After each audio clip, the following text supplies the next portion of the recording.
Hey, hello everyone. Welcome to the show. Welcome, Jack. Hi there, how's it going?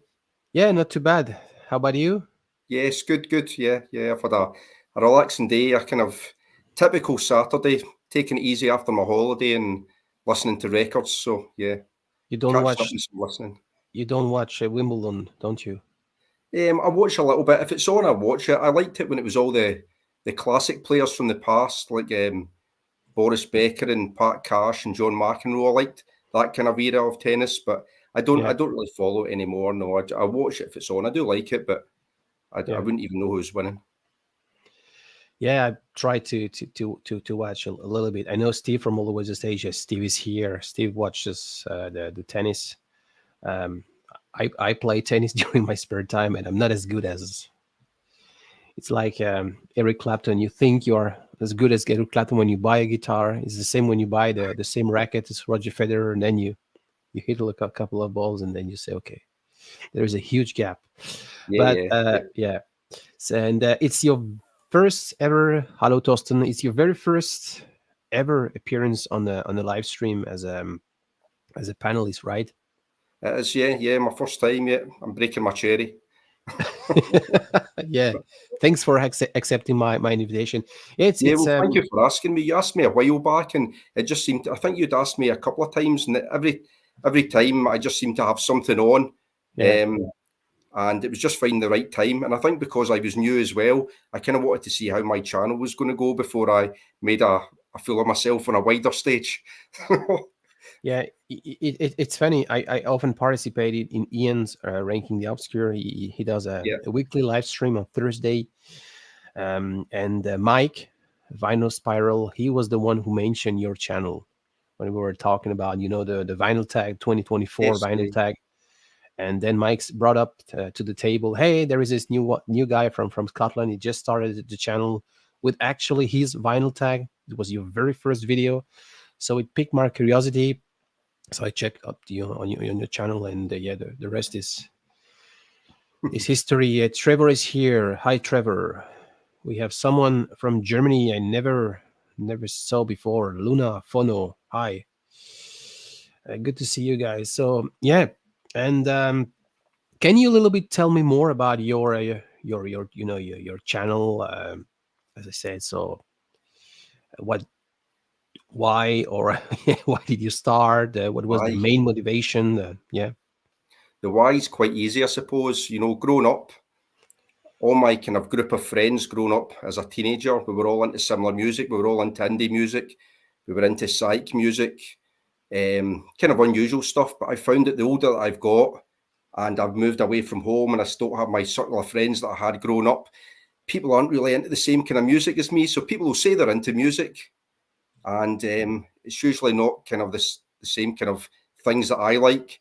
And then I started watching YouTube and realised that there was lots of people on YouTube who liked similar things to me, and not only people who liked similar types of music to me, but also who liked music that I had never heard before. And when I started kind of delving into different people's channels and discovering, different bands and artists, that made me want to have a go as well. I think I was watching one of Dylan Noble's videos, and he kept mentioning this thing called a vinyl tag.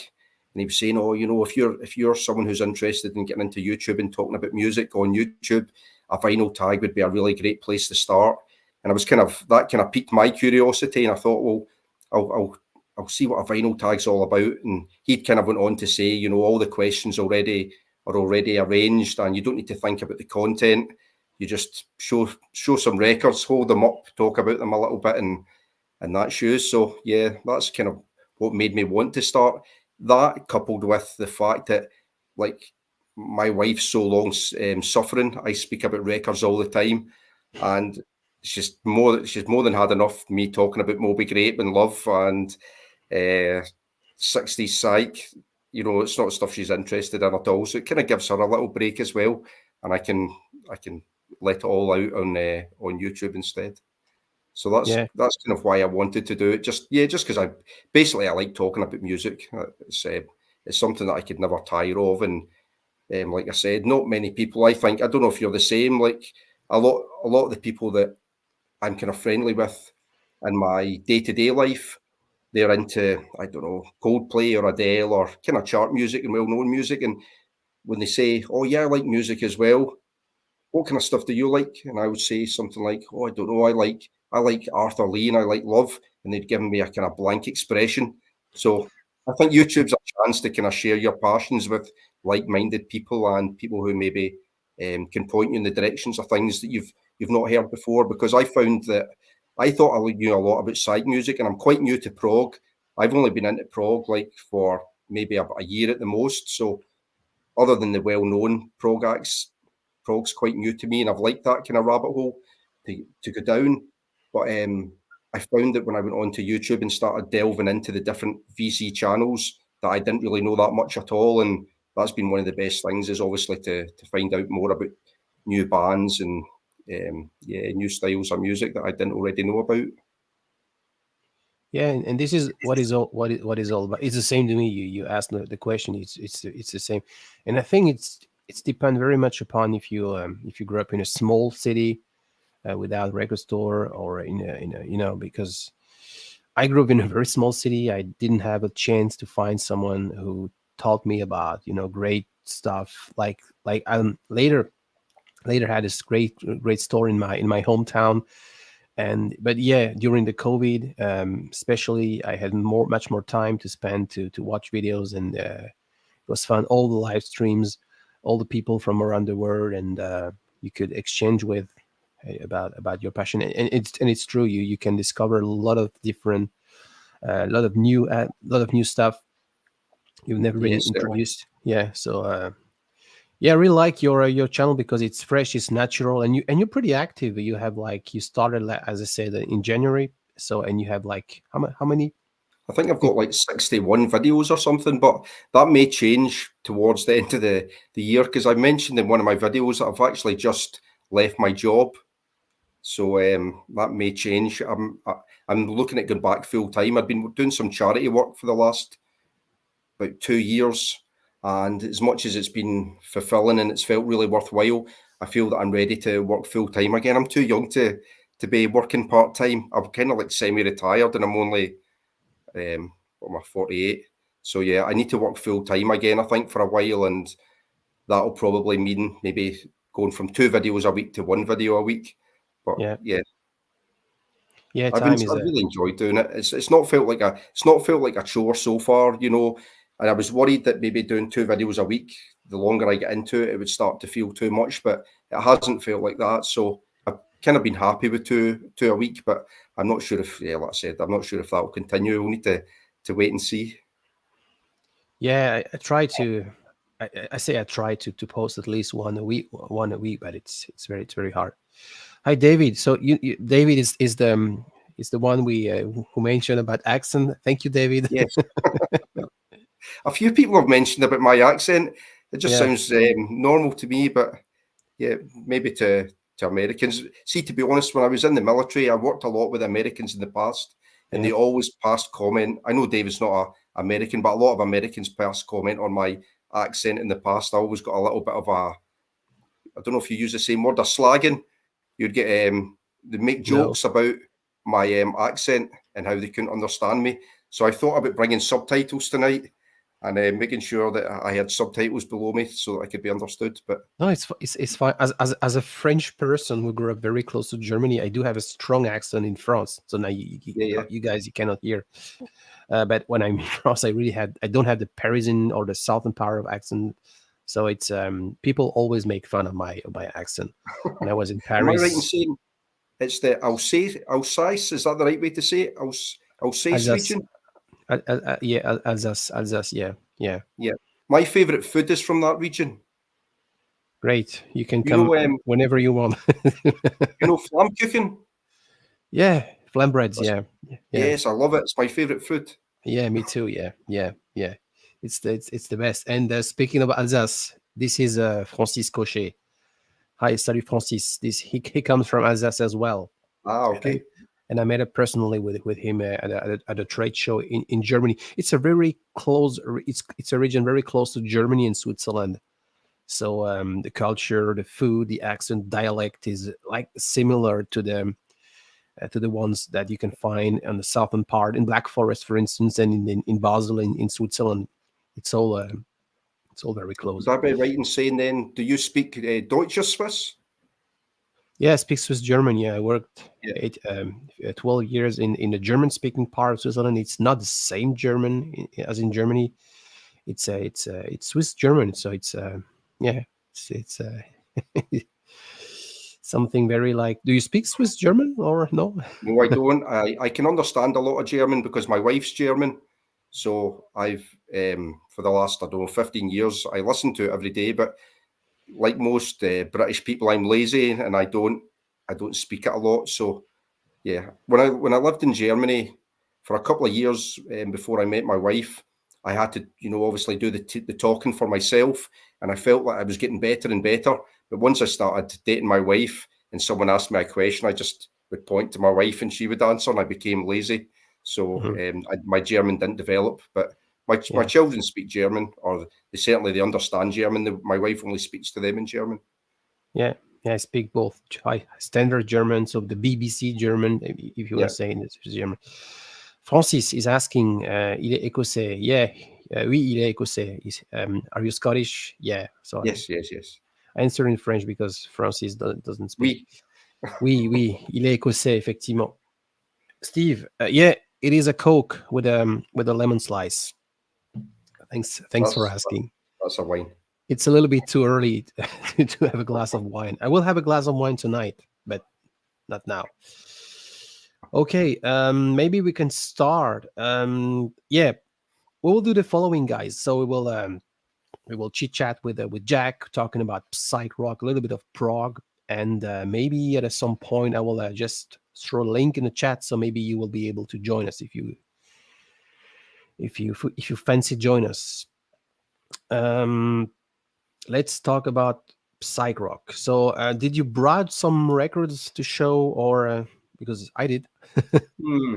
Not really Psych ones. In fact, I did. I brought one. Well, I brought Yeah, a Psych CD. I brought like a little bit of a selection of different things, but I only brought one, I suppose, like out and out Psych album, and that was hold on, I will make you big.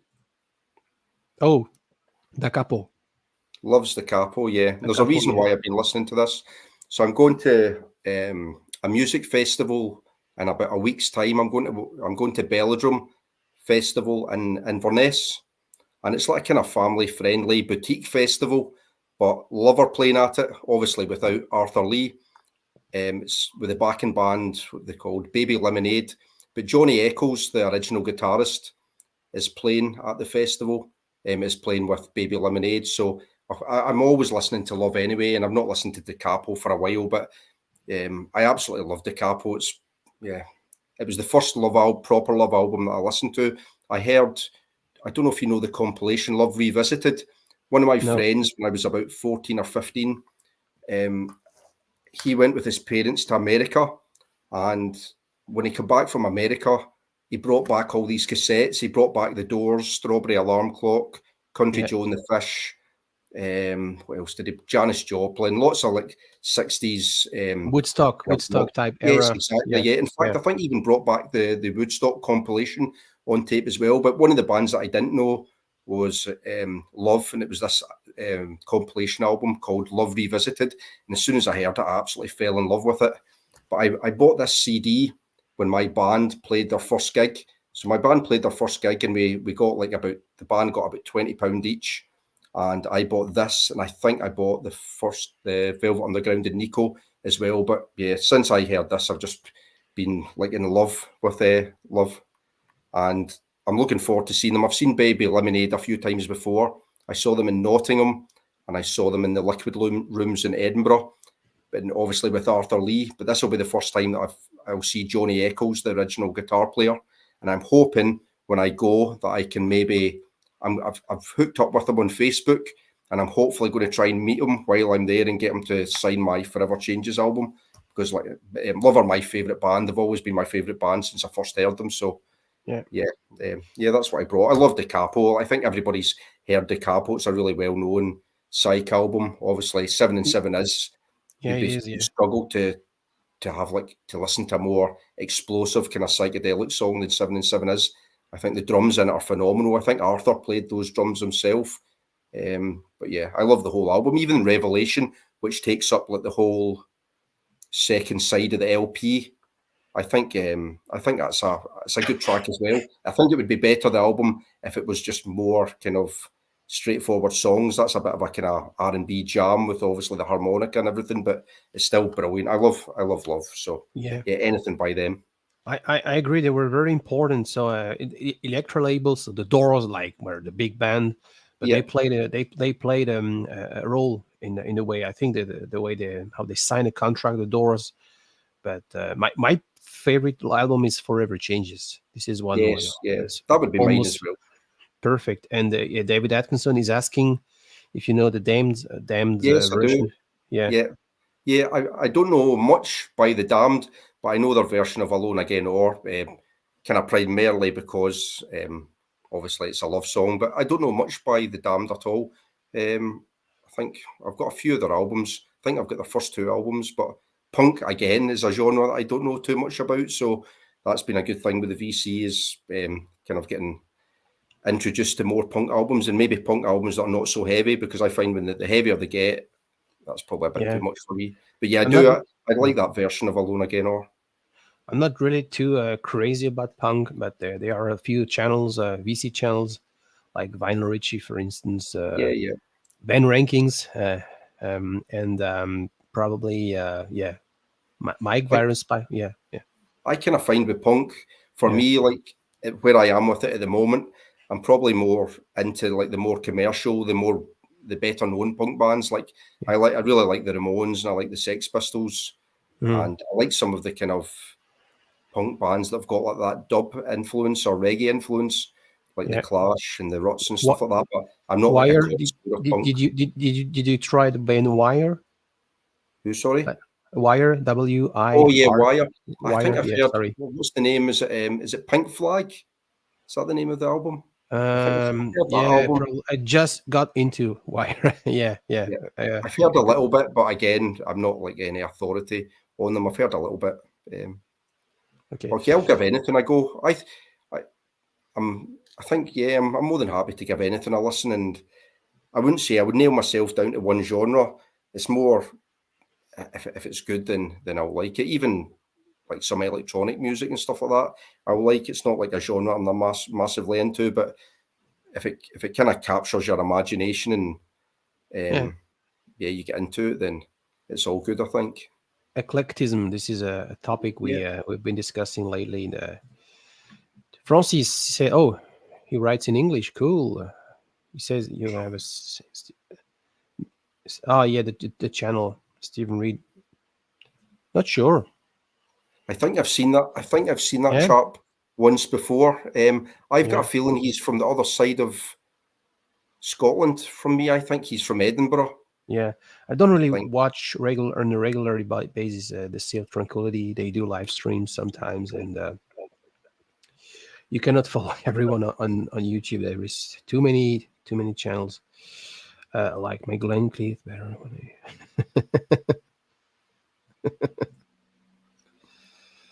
Oh,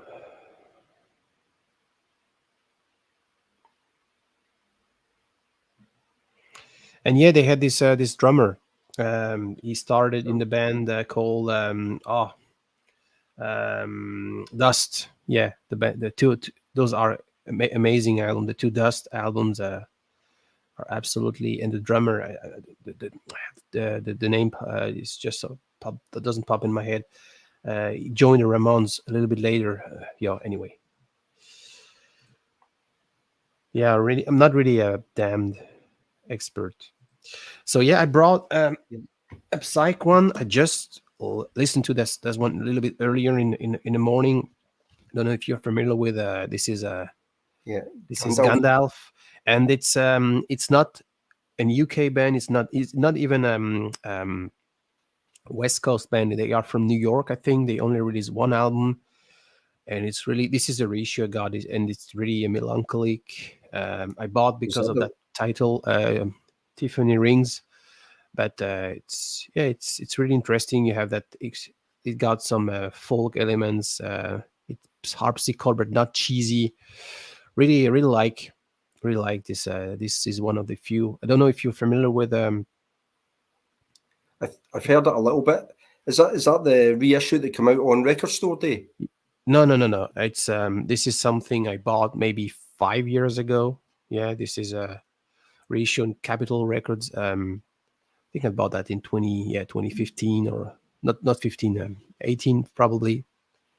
And yeah, it's clearly a reissue. Yeah, it is on Capitol, so I don't know. Did they just brought up did they just bring up a new reissue on Yeah, I Record think it Store was Day? brought out in Record Store Day. I was very close to pushing the button on it. I ended up buying a compilation. In fact, I'll go and dig it out. I bought this instead. Yeah. I was going to buy the Gandalf. Hi Zeb. So yeah, we don't have a list of topics like we've done in the previous streams with David, with Steve, and Ben rankings. We don't have like point A, point B, la la la. So we'll be showing a couple of Psych records, and then I will invite you guys. I will show the link in the chat. So in about 20 minutes or so. So maybe you can join us. So this will be like an open discussion, but it's first appearance of Jack on the live stream. So we talk about his liking, So we don't have a specific. We won't go through it. Hey, hi Mark. VC stars. Thank you. Yeah. And yeah, Mark did an interesting one. Anthony brought up a very, very cool subject, and this is how Mark and myself. I got that one at Record Store Day. That was like the only Psych thing that I bought, kind of garage Psych. It's really, really good. It's all Mexican, early Mexican singles from the 60s. The only thing I was a bit disappointed with on this is that they were all covers. So you've got like Satisfaction by Los Apson, Please Please Me by Los Mustang. I would have preferred it if it was original artists, but it's kind of, yeah, the music's like kind of almost like bog standard US garage from the time, but obviously with Mexican vocals. But it is good. Yeah, some of the songs later on. Oh no, in fact, that's a cover as well by Willie Dixon, The Seventh Son. Yeah, I think it's all covers. Yeah, it looks really cool. I love the artwork on the front cover. Yeah. Measure de Lost Yes. Nuggets. It's really cool. I have a friend of mine on VC is very crazy about garage rock, and he said it's a curse to track all these records since they were like one-hit wonders, university own label. They made one hit and then disappear. So it's really hard to build up a collection of true garage 60s garage rock. Sure. Yeah.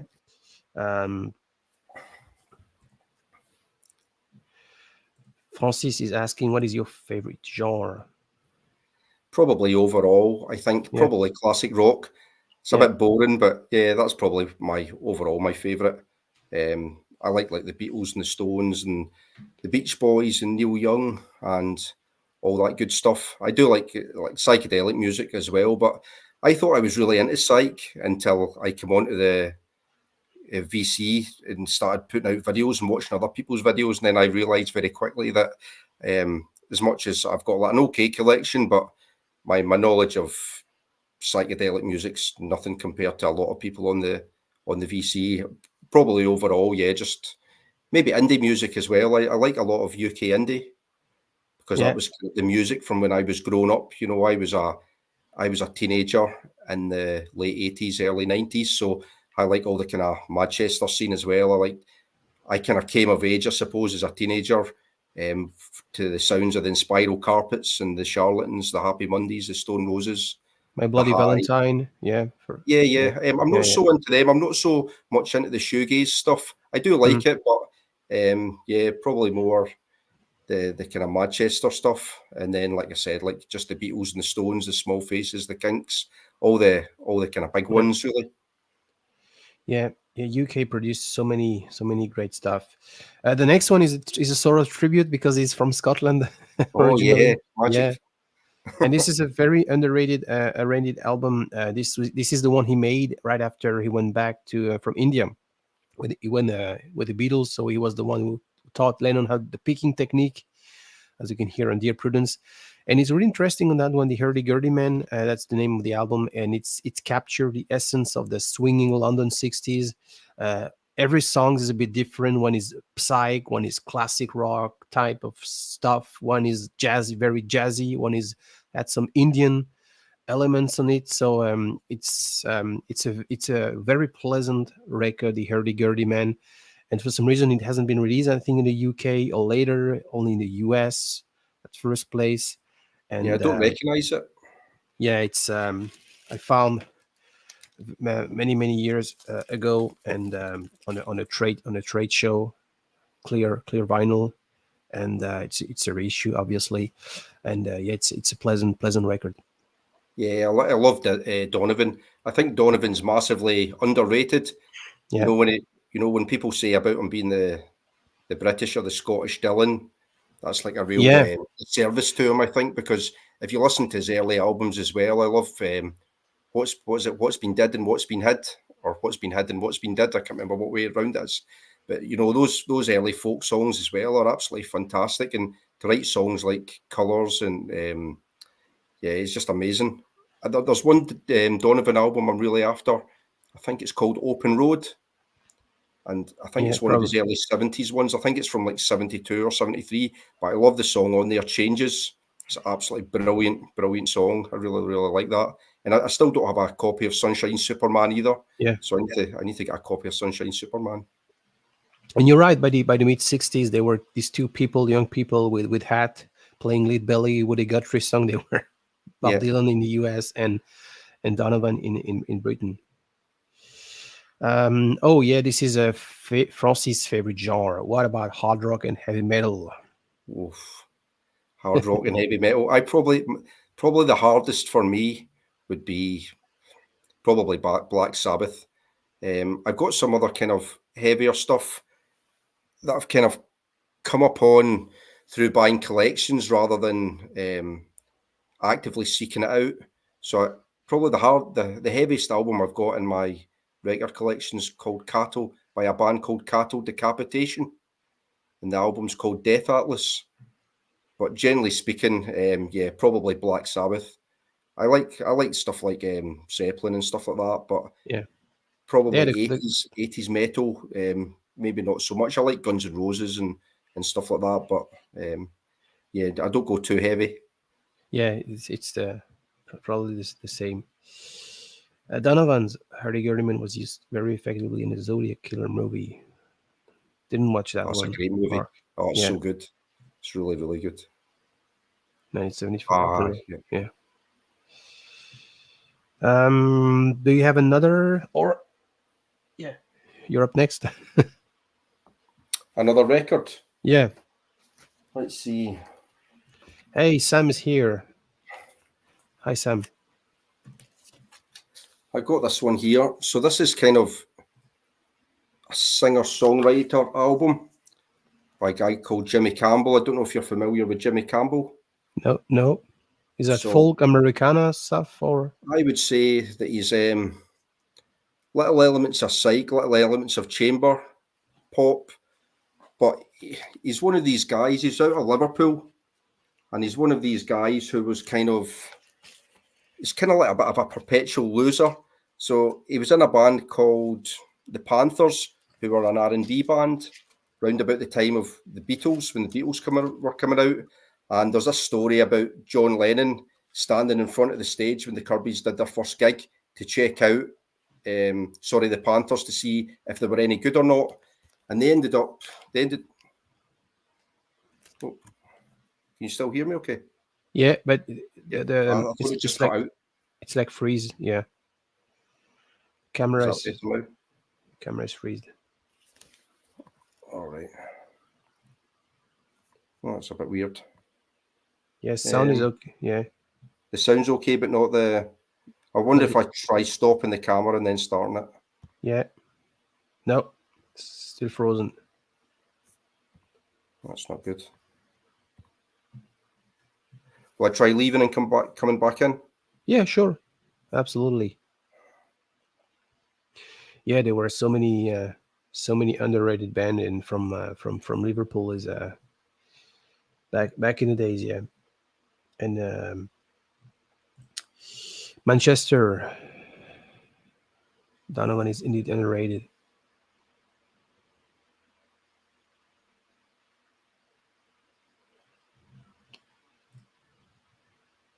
Yep, you're back on track. Oh, now the sound. You Can you have hear me to now? activate. Yeah. Is that better? Yeah. Yeah, John Lennon was kind of keen to check out Jimmy Campbell's band and, measure up the competition. And not long after that, I think they changed their name to the Kirby's, and they ended up supporting the Beatles. But Jimmy Campbell kind of went on to say that he's basically a guy who never seemed to have much luck. He was a bit of a kind of cult hero in Liverpool. But he went on to say that if he'd, like, Paul McCartney was a massive idol of his. He really looked up to Paul McCartney. He loved Paul McCartney's songwriting. But he kind of said that if he'd had the, the confidence and the drive of Paul McCartney, he could have been a world beater. Instead, he released an album or a number of singles with the Kirbys. Then he went on to form another band called the 23rd Turnoff that were a kind of psych band. And then he moved with the times again in the early 70s, became like a singer-songwriter on his own right. He was backed by players from the Mersey Beats and was it the Swinging Blue Jeans? But he released an album on Vertigo. You might have heard his album on Vertigo called Half Baked, which is Yeah, yeah, absolutely amazing. yeah, It's really, yeah. really good. So this is the album that he did after Half Baked. This was his third solo album. It's got such a naff cover. It looks terrible. And I picked this up for £2. I don't think the person realised what they had when I got this. So I bought this for £2, and like I said, this was his third album. And I think by this point, when he released this album, he was completely disillusioned by the music scene, or the music industry. He was kind of getting nowhere, and he still owed Phillips a third album. So he basically got a train from Liverpool down to London with nothing but his guitar, and he recorded this album. And Wow. they put in overdubs later on, kind of fleshing the album out. It's a kind of intimate, introspective singer-songwriter album. But yeah, it's a little bit. I think his story's a little bit similar to Nick Drake's. Nick Drake, He's a yeah, wee what? bit, Yeah, yeah. he's a wee bit of a similar artist to Nick Drake, but obviously he's very Liverpool as well. He's got that little bit of you can hear the Liverpool in his voice when he sings. But I love Jimmy Campbell, and I don't think it's a stretch to say that, given luck and given the right timing and maybe the drive, he was as good a singer-songwriter. He's as good a songwriter, I think, or he could have been, as Paul McCartney or John Lennon. Yeah, I think he was that good. But just another one of these people who never really seemed to get the breaks or didn't seem to have the drive. And I think with Jimmy Campbell, I think he had a problem with alcohol as well. And I think later in life, I believe he recorded a fourth album in the 80s, and he managed to kind of work up he managed to work up the kind of drive and the energy and the purpose to record this fourth album. And when he recorded the fourth album in the 80s, he went out to the pub to celebrate. And when he came back from the pub, his flat had been ransacked. Someone had robbed his flat and stole the master tapes for the fourth album. So the fourth album was never released.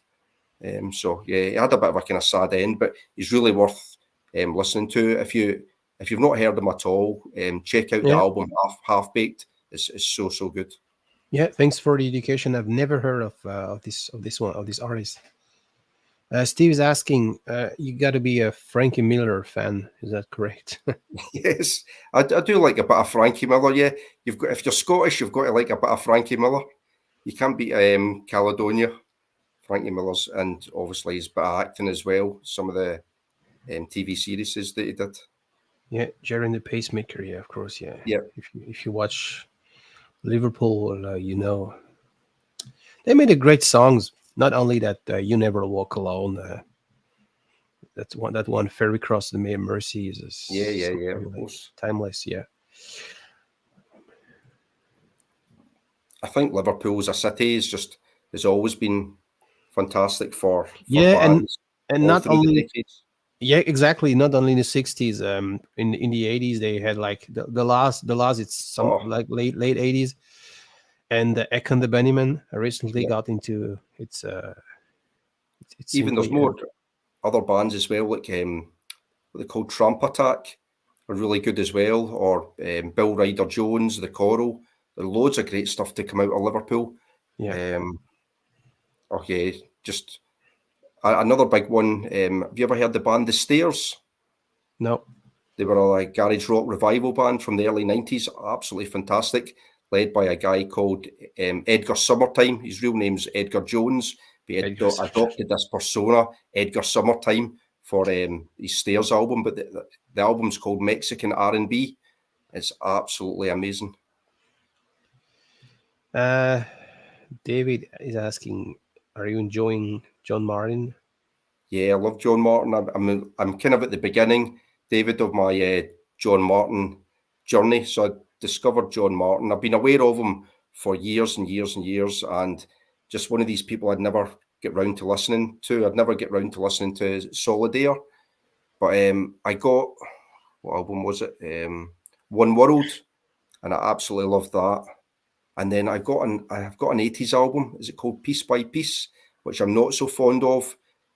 But yeah, I realise he's got a big back catalogue to delve into, and I need to get into some more of his stuff, because I like obviously the contemporaries that he was involved with as well, like Bridget St John and Nick Drake obviously as well. So which album would you recommend, David, for further digging? Solid Air seems to be the big one. This is okay. This is internal communication. Hey, Vinyl Ritchie is here. I just mentioned your channel, Ritchie, because you're the big punk guy in a VC. I was Not the surprised big. by Vinyl Ritchie's video the other day, but it was all hip hop. Yeah, I didn't watch it yet, but I saw that. Wow. Yeah, it was Yeah. really good. Yeah. Yeah.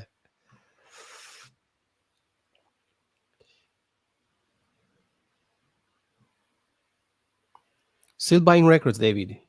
Still buying.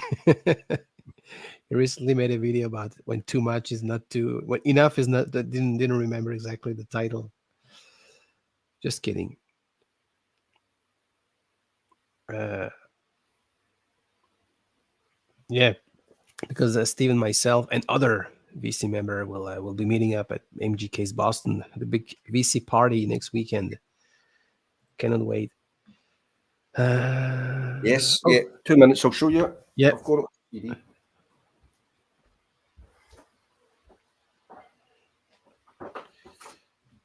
So yeah, well, I will just put a link. Hold on, I will make it big.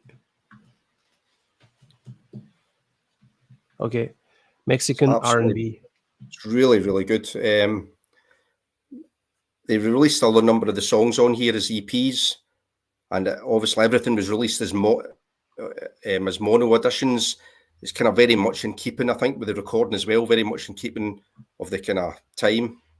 But they did. I don't think there's no covers on the album, but they did some covers on the EPs. There was a great cover of the song "Russian Spy and I think was that by the band The Hunters. I love that song, but yeah, really, really good. Weed Bus was probably the big hit. Weed Bus and Mary Joanna. So lots of songs about smoking dope. Yeah, Yeah. we got that. We got that. Hey, our host is here. He's the one and only MGK Boston. Good morning, sir, or good morning.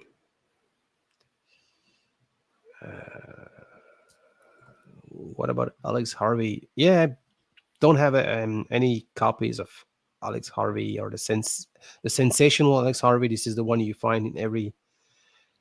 How about you? What's your take on I'm not a big fan of Alex Harvey, Yeah. but I've got the band, I've got the album by the band that would become Alex Harvey, the Alex Harvey band. The band were called Tear Gas. So it was essentially Alex Harvey without Alex Harvey as a singer. I'll go and dig it out. 2 secs. I'll find it. Yeah. I will put the link, so if anyone wants to join with us, because you guys have a lot of questions. It's pretty cool today. A lot of people is coming around watching. So thanks to everyone. So yeah, if anyone wants to chit chat with us, showing records, and So this is that's like the oh Alex Harvey band before they yeah, became Alex Harvey. I really like this. I think it's got a really cool cover. yeah, It's kind of hard rock, with a little bit proggy in places. I think it's 1970. It's got this kind of cool little cartoon. Gate. Oh yeah, yeah.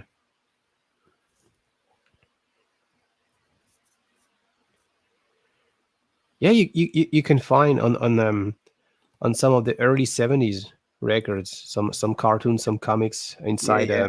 Yeah. This is I don't know this label really either. I don't know if anybody else has heard much music on this label, famous label. Never saw that label. Never.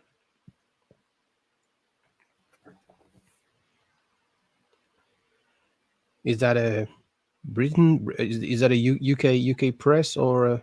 Yes, it is. Yeah, I'm not sure if they were a Scottish label or not. Yes, it says made in Great Britain. Okay. But the guitar, I really like the guitar on the album. It's fantastic. I don't think there's any like real standout songs or anything, but yeah, it's pretty good. But in terms of Alex Harvey themselves, Alex Harvey Sensation or the Alex Harvey Band, I'd probably be a little bit unfair because I've not really actually heard that much. What I've heard, I've not been overly into, but I maybe need to give them a fair hearing and listen to them properly. Yeah, not really expert, I would say. I don't know much about his some of the classic rock radio station I used to listen online. They were playing a couple of his songs, but oh, you saw Alex Harvey live.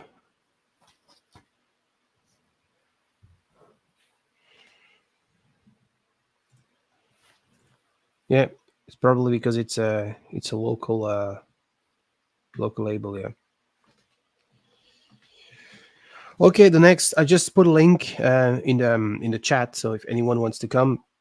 And yeah, this is the one. Are you familiar with that? This is an obscure late '60s band. This is the band Xar. This is a reissue as well, and this is like Beatles, Sgt. Pepper era, uh, psychedelic heavy blues. It's very underrated. A day in September is really crazy. Massive use of organ. Typical late 60s band. Have you heard of I've that? not heard that before. I've not seen it Yeah. before. The album's extremely cool. I've never Yeah. seen a bear wearing Sorry. a crown before. No, no. It's really impressive. Never. Yeah. Tread softly in my dreams is the opening tracks. It's very like secondal chords, but not Are they cheesy. American? No, they are from Britain. All right. They are definitely from Britain. You can tell by the accent. Yeah, so this is Xar. If you want to listen something very cool, very obscure, psychedelic, and it's released on the it has been reissued on the Italian Oh yeah. label. This is a reissue label like a Karma. Okay, love to join, but my dinner is coming very soon. No problem. Yeah, it's dinner time in the UK. I'd love to join, man. Yeah, no problem.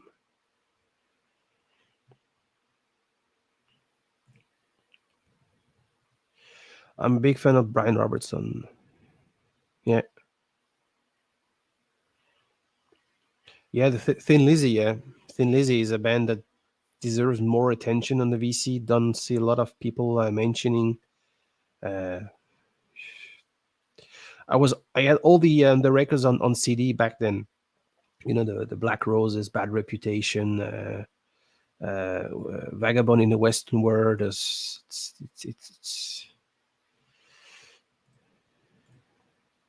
You can see how the VC spreads.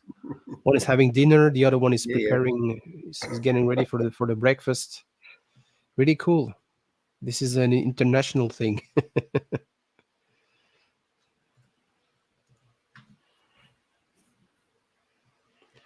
So don't be afraid to join, guys.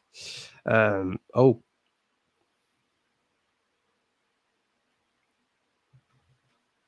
SAHB.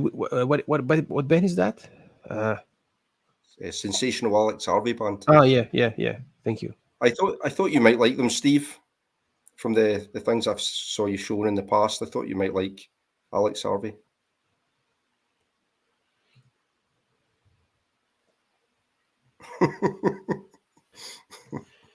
It's really cool. So I'm glad people are watching our show instead of something on the TV. So I think you're up next. If you I wasn't me, is it? Let's see what have I Yeah. got. Okay. I was watching a bit of a stream last night, Vinyl Dale's stream. I watched it for a little bit, and Yeah. people were talking about the lack of modern music and how there was no, or they felt that there was no good modern music coming out, or it was difficult to find good bands or good modern bands. And I think there's a lot of good stuff coming out. I think it's maybe harder to find. Obviously, you're not going to find it in the charts. You're not going to find it on MTV or in videos. But I think there is good music. So for me, this is a classic. I think it's 2019. This came out, the Black Pumas. It's like kind of neo soul. This is like a deluxe edition that's got an extra record. I think these guys are massively talented. The album itself is fantastic. They could have released any of those songs as singles. Black Moon Rising, Colours is brilliant as well. Fire, really, really cool. It's got like a little bit of a psychedelic element to it as well, like almost like psychedelic soul. But I think they're one of the best kind of modern bands to come out in ages. On this deluxe edition, you've got Fast Car, the cover of Tracy Chapman. Tracy Chapman cover, yeah. Yeah. You've got Eleanor Rigby as well. I've not actually listened to the second record so much because I think just the album itself is so good. But yeah, I think there's quite a lot of good music coming out, and I've not heard the follow up to this yet. Is it Chronicle or Chronicles of a Diamond or something like that? It's called. It's meant to be really good as well. But not really familiar. I know that a lot of fellow members of the French vinyl community, they are younger people, you know, in their 20s or 30s, and or early 30s, and they often mention Black Pumas, and I was kind of hesitating, but don't have a copy. I need to crash test first. I don't have any copy. That's why I bought it, to keep myself young. You don't need creams or special lotions. You just get yourself some Black Pumas and you can be 10, 15 years younger. That's the way to do it. That's the way to do it, yeah.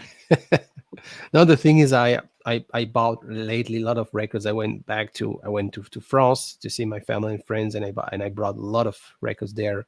And my budget is limited in a way, my space as well. So you know, when I'm in a record store, and here in Montreal, the independent record store, they have a like huge section of both new and used record, and you have to make some choice at the end of the day. So I know exactly what you mean. When I went on that holiday there around Scotland, I had about £250 saved up for visits to record shops, which is $300 something. No, 300, something like that. Yeah. But I think I found that I bought one or two records in the first shop I was in, and then I bought one big buy, and that pretty much wiped out all my funds. So I think there's so much good stuff out there. I think there's so many good new albums coming out as well that you've got to be really selective, I think, with what you spend your hard-earned money on. Like I just bought the new, I don't know if you like them, Romeo, old King Gizzard and the Lizard Wizard. I just bought their new one on pre-order. You know, it's funny you say that. I met up with personally with Ben Rankins from. He came all the way from Australia. He took a very cool trip in North America, and I got to meet him for a drink. Brian, the Embraining Robot, organized the meeting, and we talk about this band. And yeah, I tried to listen a couple of on Spotify, and this is probably a band I would. I don't have any copy, any physical copy yet, but I will probably considering buying. But there are so many Yeah, albums in their so discography. many albums and so many genres. They seem to Yeah, just flip-flop between genres. yeah, I've only really recently got into them, but I would recommend Paper Mache Dream Balloon. It's okay, really, really good. It's really catchy and it's easy to get into. Whereas some of the other ones I found they've been like really kind of like jam albums. They've been really spacey and like really long extended guitar solos. Where Paper Mache Dream Balloon's more psychedelic. It's more like acid psych, folk psych. There's lots of like kind of little folky elements to it as well. There's loads of flutes in there, and it's quite like the title. It's really dreamy. But I believe the new album is meant to be like their kind of homage to kind of late 60s, early 70s Rolling Stones, like Mick Taylor period Rolling Stones. Like it's okay, meant to be their yeah, Exile on Main Street. So yeah, I'm really looking forward to it. I think it'll be a good one. yeah. Speaking of that, I'm very into the Brian Jonestown Massacre, Oh which yes, so is am I. not the same, but they the Velvet Underground were probably a massive source of inspiration for these guys, Lou Reed period, and this is it's not a box set. It's like a sort of compilation, volume one and volume two, and you have Oh four yeah. records. And Is I that was lucky. Yeah, the one tepid um, peppermint underground? Is it that one? yeah, paper. Yeah, yeah, exactly. One is red Yeah, it's and one good. is Yeah. black. Yeah, yeah.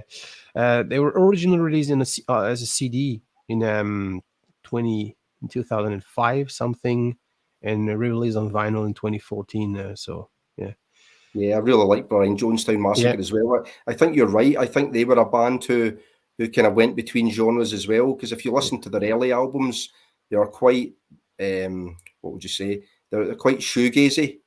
And then some of the later albums, I think that is Aufheben. That sounds like it's got more in round about that experimental period, like My Bloody Underground and all that kind of thing. It's more experimental. But I think they've kind of moved through genres as well. I've not heard the last few albums. I'm not sure what they're like. hey, hi, we have a cat. Cool. That Hi, cat's chilled out. hi, Mr. Colton. Hey, we have a cat. That's awesome. Colton's taking it easy. He's always taking it easy. When he's not trying not to rip my throat out, he takes a break. Good afternoon. Thanks for joining us. Yes. Bonjour.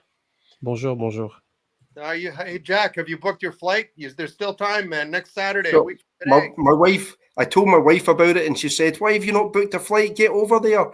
But my bank balance just couldn't handle it. I'd be living on the streets if I did that. If this thing really rages like I think it will be an annual thing, Jack. So you'll have another chance.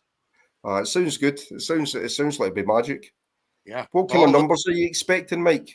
Probably around 50. Wow. Well, They look, just yeah. So I might see it on the BBC News then if it gets out of hand. oh yeah, FBA will do a live stream this time next Saturday. Yeah. We're gonna make them work. Sure. Yeah. Do you think we will find time between the beer and the beer? Actually, probably not. Yeah, there won't be time. Yeah. Which song we will be covering this year? So I didn't end up booking the karaoke. I hadn't booked it since my 50th birthday. That was 6 years ago. I just had a birthday this week, so I'm old now. But the guy wanted upwards of $700 just to come, and he has to run a soundboard and all this shit.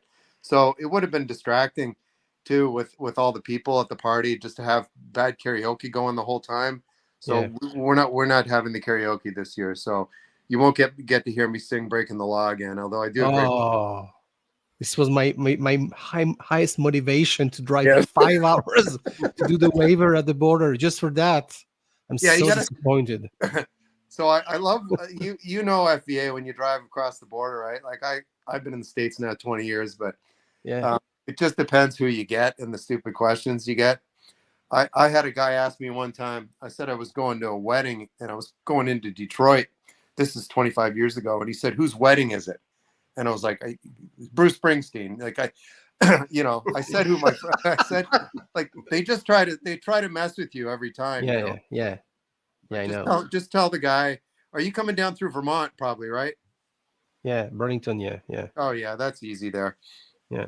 Yeah. In Vermont, they'll greet you with a bong at the border. Yeah, they are nice people. Yeah, I don't have any problem. But sometimes when the guy's on training and the supervisor, he asks like more question than he's. It's fine. I know, you'll be good. What happens at the Canadian-US border? Is it a hard border where you have to show passports and get stamps and all that kind of thing, or can They you don't cross freely?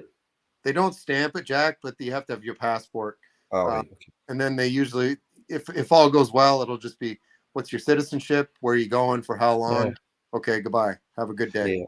Yeah, I have the French passport. I don't have the Canadian, so for me it's a little bit different. I have to pay $6, and I get this waiver, which is valid for 90 days. And 90 days I can cross both the borders, and after 90 days I have to do the process again.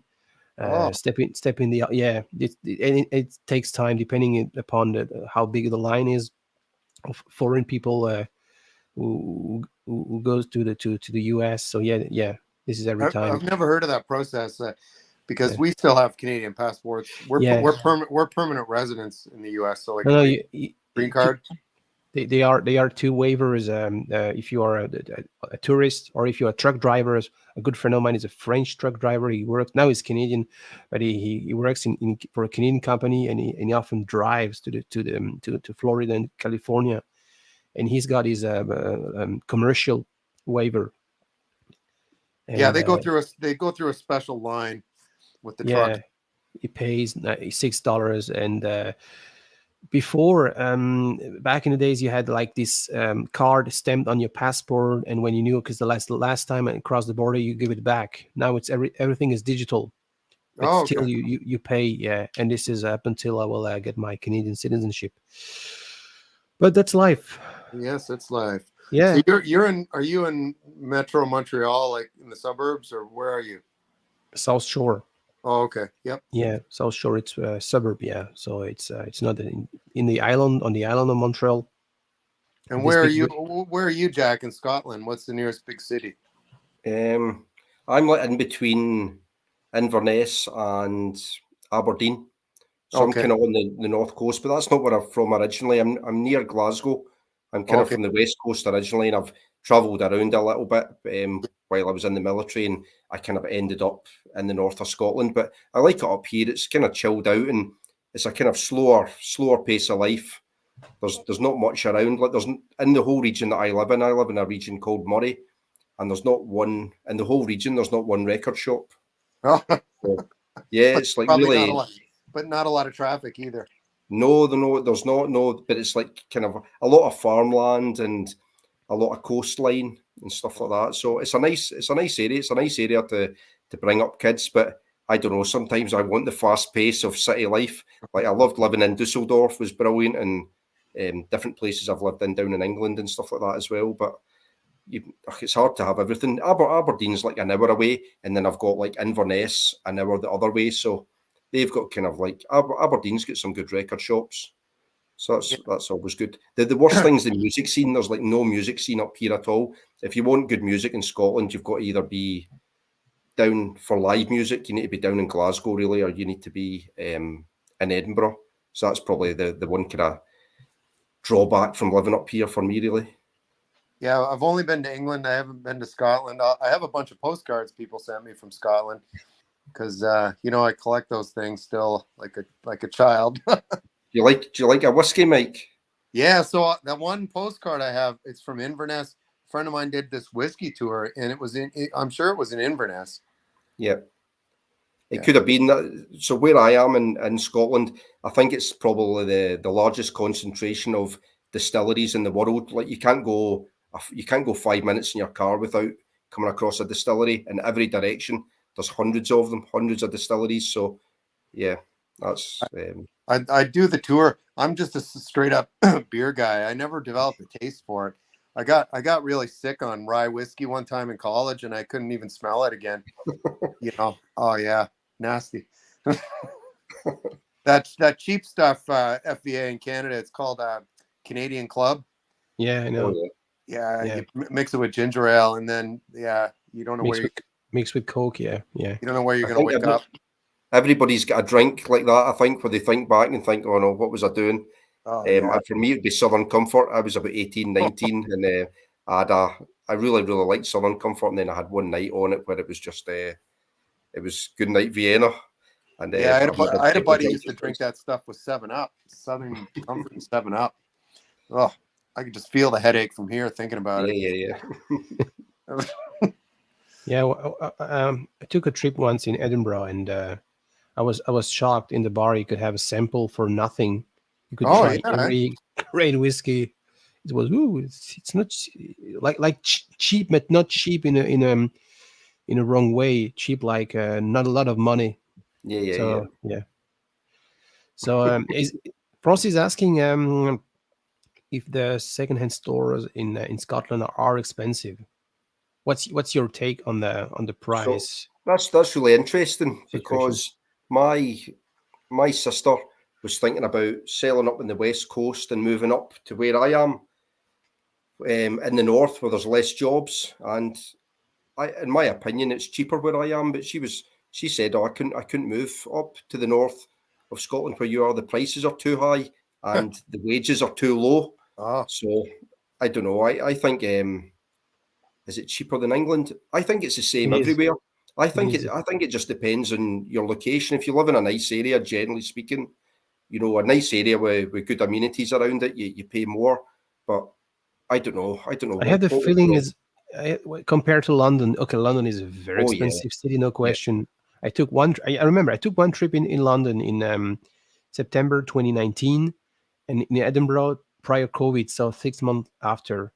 And I remember I found some Beatles, A Hard as Night, mono UK press for £40. I think in London was roughly 60, £70 each compared.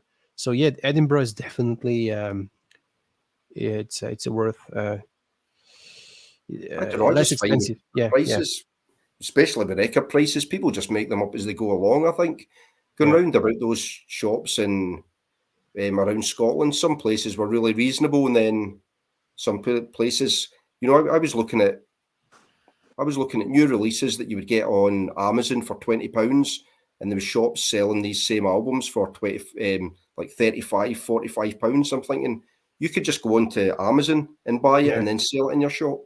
I don't know. I don't know how they come up with it. And then I went to this like dedicated hi-fi store called Audio Emotions, and they had lots of great prog stuff in there and lots of great psych and some real grails, and the prices were reasonable. I don't know. I don't know how people make it up. People You know, just if I had a record store in a place where the music scene is like very let's say special, like Paris, for instance. Paris is a perfect example. You have the local people, you have the tourists who flock to the stores, and then you have access with Discogs to the whole world. So depending what are you targeting, you will set the price a yeah. little bit different. Yeah. yeah. I All found this. Since I've got to sign off. Patty's just come in. Yeah. But Thanks for stopping by. yeah, See you next week. I'm looking forward to it. Jack, watch out for film from the party, okay? I'll be watching it. BBC News. It'll be all over it. See you guys. See you later. Bye. Bye. See you. Take care.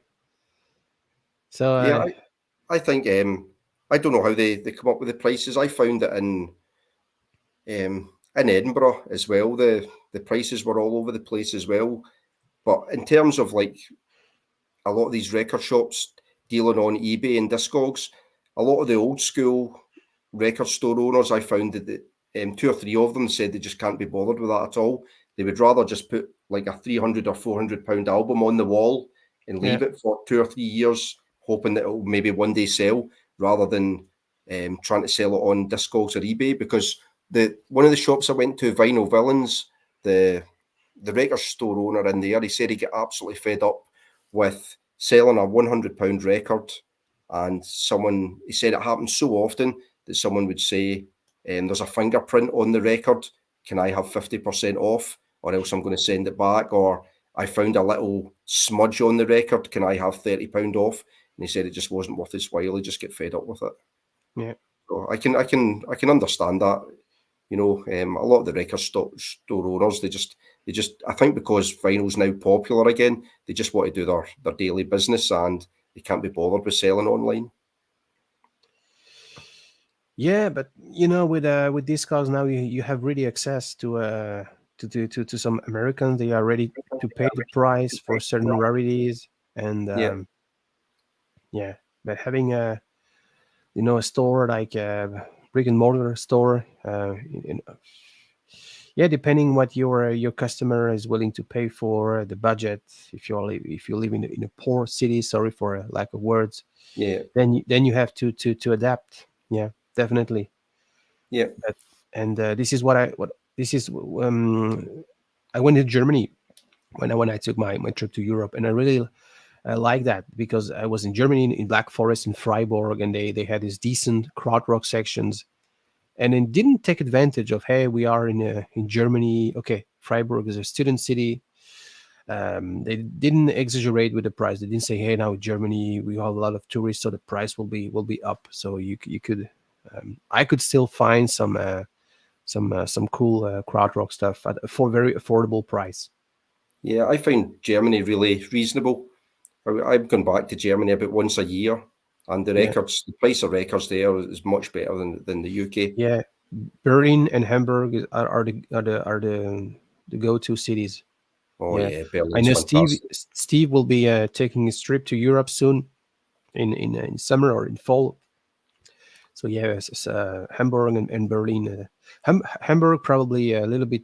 Yeah, Berlin is is historical. Don't know if you can still make some good deals, but Hamburg, definitely Hamburg. Yeah. He watches location. Yes, so do I. On Channel 4.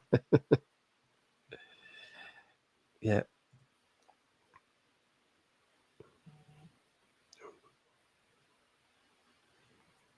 I don't even find bargain bins anymore. I find that I went into Azzy Records in Edinburgh and asked for their bargain bin, and they said, "Oh, we just have the odd bargain dotted around in the racks." But it seems to be, I don't know, in that tour of Scotland that I did there hardly seemed to be any bargain bins. And the same when I think of Aberdeen as well. Sometimes I watch VC videos and people will come back with a little stack and they'll say, "Oh, I got 10, 15 albums from the bargain bin." I haven't seemed to find bargain bins. All the bargains that I get are probably over Facebook Marketplace or over Vinted or just private sales. But I never seem to find any bargains in shops ever, I don't think. Yeah, the dollar bin, the typical dollar bin crate. Yeah, it's maybe not as popular in the UK as in America. Yeah. But I made a great experience. I took several trips to the UK, and the perfect was when you go a little bit deep in the countryside. The one I made to the Cornwalls, Devonshire, Exeter, and it was fantastic. Hidden stores in small villages. Don't necessarily use Discogs. Don't borrow them to reference to have a spreadsheet. We have a big spreadsheet guy who knows what I'm talking about here, and prefers to say, okay, this is a dollar bin, this is a £5 or sometimes you make some great deal. And in the UK, Hi, Morton. I think it's more like charity shops. But I kind of find that I wouldn't actually mind if the charity shops use Discogs, because I think more often than not they use either Morton. I think more often than not they use eBay, and they don't use eBay sold prices or sold prices. They use they just go on eBay and they go like, oh, we've got a Beatles Sergeant Pepper's. Someone's selling Beatles Sergeant Pepper for £400, so we're going to put a £400 Yeah, sticker on ours, because obviously like no regard to pressing or anything like that. condition. So Yeah, yeah, I wouldn't mind if they used Discogs and tried to narrow it down. Whereas there's one charity place near me where they say that they've got like a guy in the store who, or in the shop, who knows about the pricing of records, and he knows about Discogs and trying to get a fair price. And the way they look at it is they say that we work out what the market value for the record is, and because we're a charity shop, we'll then offer it at a third of the market value. And I think then that's a win-win for everybody, because the charity shop doesn't pay anything for the records that they get in. They're all gifted, they're all donated. So they yeah, make money for their charity, and the person who comes into the charity shop gets a good deal as well. And I think for me, that's the way that they should do it. I think that's the better way, rather yeah. than, the charity shops get a donation and then they try and fleece the people who come into the charity shop. It's not very charitable, I don't think. I agree. Yeah, I totally agree. Yeah, if you got the things for nothing as a Yeah. gift, then you make profit out of it. So you have to stay a little bit in the shown. Some of the shops in Detroit are getting greedy.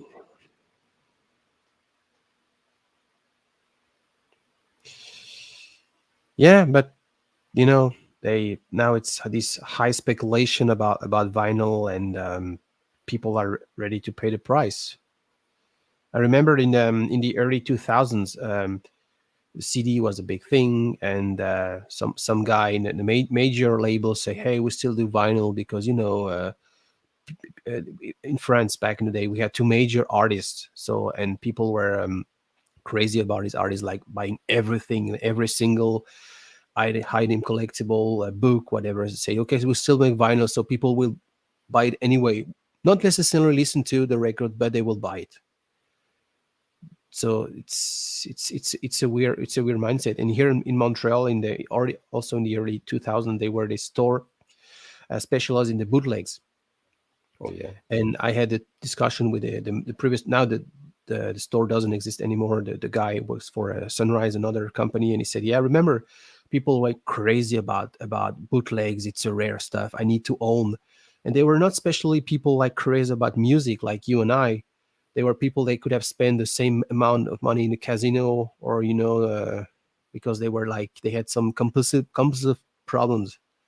Yeah. So as a store owner, if you know that people are ready to pay the price, okay, Yeah. Yeah. yeah, I and found that's Berlin was really crazy for maybe not so much bootlegs, but for counterfeits. yeah. It's like a massive counterfeit market there. I don't know if you've ever been into the shop in Berlin called what was it called? Joseph something in Joseph Schallenplatten. Joseph, Oh, no, oh, yeah, it's near the record store called De Capo. Joseph and is it Fritz and Joseph Schallenplatten? Something like that. But that's like so many counterfeits. The first time I went in there, and they're all like priced at €20. So I saw Vertigo Warhorse, and I saw Nick Drake's first album, and all these rare records, and I had a big stack like that. And then when I looked a bit closer, you can see that the artwork's all pixelated, and it doesn't look quite right. And then when you okay, look at the label, obviously it's all just yeah, counterfeits. But it made me not want to shop in the store. But they seem to have a really big thing for counterfeits, which I don't think we really see in the UK. yeah. It's in Berlin, yeah, probably, yeah. In the south western parts, in the Black Forest, yeah. I think people deal less with that sort of problems. Plus, Germany releases a lot of this crazy stuff on their own local label. So this is a Yeah, chance to find a heavy blues. Yeah, okay, it's German press. You were mentioning Warhorse. I can mention Beggar's Opera, for instance. That album you can pretty much find very easily in Germany. But German press, so Yeah, German that's what I vertigo. got. I got the Yeah, German press. I think I paid €10 for it for yeah. waters a change. Warhorse. That's the band. The guy he used to play at Deep Purple, bass player. I think All right, yeah, yeah, Nick Semper, and then yeah. he was kicked out with the first singer. What was his name? The first singer, Rod Evans, I think, or Mark Evans. Anyway, and then he found Warhorse. Yeah, it's a great one. It's yeah. Oh, you're heading to Munich. Yeah, Munich is a relatively expensive city in Germany. So I always think Munich, it's got a really small city centre. We think of yeah, Berlin, which is like almost like 4 cities or yeah, 5 cities in one big city. But Munich's got such a tiny little city centre. But I like Munich. I think yeah, I've never been record shopping in Munich. I don't think I've ever been much out of the Hofbrauhaus. I spent a lot of time in there having my lunch and having a few beers. I think it's a cool city, Munich, but it's quite small considering you'd think it'd be a big city. yeah. But as I said, Hamburg is probably the best city to go to record shopping. Hamburg. Yeah, I often discuss with the people from the German vinyl community, and yeah, the Düsseldorf, Cologne, Hamburg, those area. Yeah, Dusseldorf's good. That's where yeah, I lived before. I lived in Dusseldorf for 3 years. I loved it there. It's such a yeah, brilliant city, Dusseldorf. yeah. Yeah, we got two more records to show. This is, can we say that's psychedelic? Not sure, but Yeah, this yeah, is yeah, yeah. this is Traffic. Steve Winwood was a little bit like on fire in the 60s. Started with the Spencer Davis Group, then Blind Faith. This is the Dear Mr. Fantasy album, and to me, it is psychedelic in a good way. Um, don't know if you're familiar with this one. This is Yeah, I've got that album. Yeah, yeah, it's a great album. it's yeah Is yours? Is that the American? Have you got the American version? no, it's a later reissue. It's a German repress. It's a Because I think the UK one doesn't have Paper Sun on it. no. It's probably mid 80s later reissue or repress from yeah. It's a no. It's not an original. Yeah. Do you have Paper Sun on your edition? What do you mean? Do you have the song Paper Sun? Because I think I'm right in saying that it was only on I know it's on the American presses. Paper Sun, I think, was a single around that time. No, no. I I haven't it on I your don't have it mind. on mine either. I've got a UK one. No. No, and I never heard about that song. To Oh, be it's honest. amazing. I'm pretty sure. I don't know if it's on the Canadian Yeah. presses as well, but it's definitely on the American presses. No, it's I think no, it's the classical UK track listing. They Yeah. yeah, it's an island record, but it's a repress. Yeah, I don't have much Traffic. I think, in fact, that's the only Traffic album I've got. I'll need to get some more Traffic because I do like Steve Winwood. Yeah. And do you have some more show Let or me see. I think because we're talking about classic rock, and I was listening to it today. I love this album. I don't know if you're a Beach Boys fan, Romeo. I love the Beach Boys. do you, is that the one when they were like this is a 70s Beach Boys, right? This is 67. So 60s. this was the album they released after Smiley Smile, and I think they wanted to kind of get back to their roots. So this is kind of very Motown Stax influenced. Still quite lo-fi. It was produced by the Beach Boys, but yeah, it's what's it got on it? Darling, really good. Wild Honey's Magic as well. How She Boogalooed It. I Was Made to Love Her, the one that Stevie Wonder did as well. But yeah, this is kind of the Beach Boys getting back to playing The kind root. of rock and Yeah. roll, yeah, or soul, kind of a little bit psychedelic soul, but from '67. Okay. And I think, 67. So the yeah, year I think, the year they dropped Pet Sounds. yeah, I think it was they released. Let's see, I think they released quite a lot in that year because I know it came after Smiley Smile, that album. Hey, hi Let's Rob. see, was And thingy was hi. Pet Sounds not '66, or was that Uh, I think Pet Sounds released in 67. was it? I'm not a I'm not, Beach Boy expert, so don't throw me a stone if I. Yeah, yeah. This is it's the only Beach Boys copy I got in my collection. The Pet Sounds. I think you'd like Smiley Smile as well. A lot of Yeah, people seem to give that a hard time, that album, and say yeah, that it's not Smile, but I really like Smiley Smile. If you like, it's kind of psychedelic. I think like yeah. lo-fi psych. One of my absolute favorite album is not is a solo album. Is the Pacific Ocean Blue by Dennis Oh Wilson. yeah, yeah, This that's is really good. amazing. Yeah, Yeah, it's and I fantastic. tend to prefer over all the. Sorry about that. Yeah, but no, Pet Sounds is a great one. No questions. And I like to think that back in those days, competition was a good thing. Competition, Beatles, Beach Boys, and even McCartney and Lennon. They were like challenging, and at the end of Yeah, the day, they were like leveling up the music. And I certainly. I think I read a thing where they said that with this album, they were sick of being called choir boys. So after like all the kind of harmonising that they did on Pet Sounds and on yeah, Smiley Smile, they kind of wanted to just get back to more straight, like a kind of more straightforward band approach. But yeah, I really like that. I like most of the Beach Boys stuff up to Surfs Up, and then after that, I'm not so bothered. But I think Surfs Up's a great album as well. yeah. Recently, I read a biography, the '70s Beach Boys. So, Yeah, and it's interesting. It's not something we very are focusing on. That those era after the gold era of the beach, they had a lot of financial problems and so on. But yet, it's part of the American heritage, no question.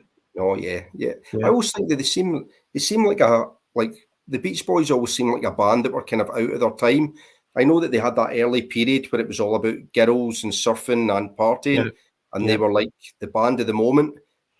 But then after that, they kind of always seem to be at odds with what everybody else was doing because Pet Sounds obviously. I just checked there; it was '66, but in '66, no one had produced anything like Pet Sounds. So that was kind of at odds with the music of the time. And then you look at like that Wild Honey album, which was like a stripped back lo-fi album, which they released in '67. And that's the odds with, by '67, everybody was catching up to Pet Sounds and were releasing things like Odyssey and Oracle and all these like really lush orchestrated albums. Oh, one of yeah, my favorites. yeah, Fantastic. Yeah, that's such a yeah, good album. yeah. It's such a good album. Didn't have the chance, so they were already disbanded when this was released. Recorded that in the same studio as Beatles done Sergeant Pepper's, and yeah, it's every song is a classic on that one. Yeah, yeah, yeah. And have That is all, later, all killer, no filler, isn't it? Every single song's great. yeah, absolutely. And one of the reason it got later recognitions, it's I think an American compilation didn't have any idea about, hey, are they still active or not, and Yeah, they released a compilation in '69. I think the label in the American branch of the label, and was it the time of the season was a massive hit then. yeah, And yeah, it's really one of my favorite. It's a later issue. Oh, it's a reissue, 2019 something. I have to say I'm very disappointed. Yeah, it's a stereo reissue. I would like to find an OJ mono because it's dynamic. There is yeah, something yeah, weird yeah, yeah. about how it balanced. But yeah, it was my only chance to to find a copy at a decent price, so I took it back home. But it's not something like wow. Every time I listen to that record, I have mixed feelings because so great. But would love to have a Oh mono yeah, it'd be copy. Yeah. fantastic. I've got a reissue as well. My reissue sounds okay.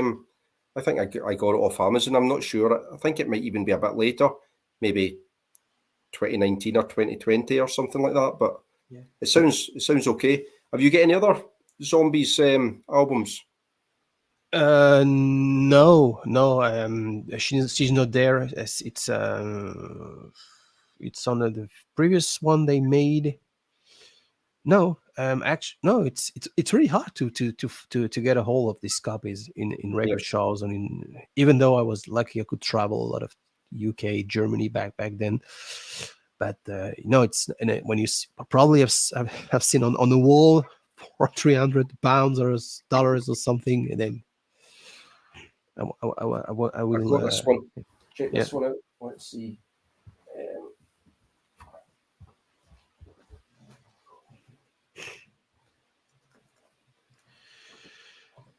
Yeah, I agree, Rob. You can come up, Rob. You just put link. Long time no see. you know this one, Romeo Old? No. What is Colin Bloom? Colin No. Blunstone was the lead singer for the Zombies. Yeah. So this is his solo album from, I'm going to say 72. I'm not sure. But I think it's a fantastic album. Really, really, really good. Lots of lush orchestration. I think Colin Blunstone's voice is absolutely fantastic. I picked this up in a lot for a couple of quid. You can get this really cheap, I think, this album. It's not an expensive album. In fact, I think there's been some really, I think it was maybe about a year ago or 2 years ago that they put out a really good reissue of this, a really well packaged reissue. But if you like the Zombies, this would definitely be worth tracking down. It's really, really good album. Okay. Thanks for the education, So good, June. Colin Blunstone. I'm not sure. Another member formed a band in the 70s. Sort of. Argent. Yeah, Argent. That's the one. That's the one. So that was the And keyboard player, wasn't it? Rod yeah. Argent. Yeah. I've Exactly. never listened to them ever. Yeah. I Yeah. don't know if they're any good. I read an article. Maybe. Yeah. The last week something, and yeah. And I wasn't at home. I just write it down, and and the list is keeping growing up. Okay. Yeah, I've Oh, got an wow. OG, an American OG. Paid $50 for that, but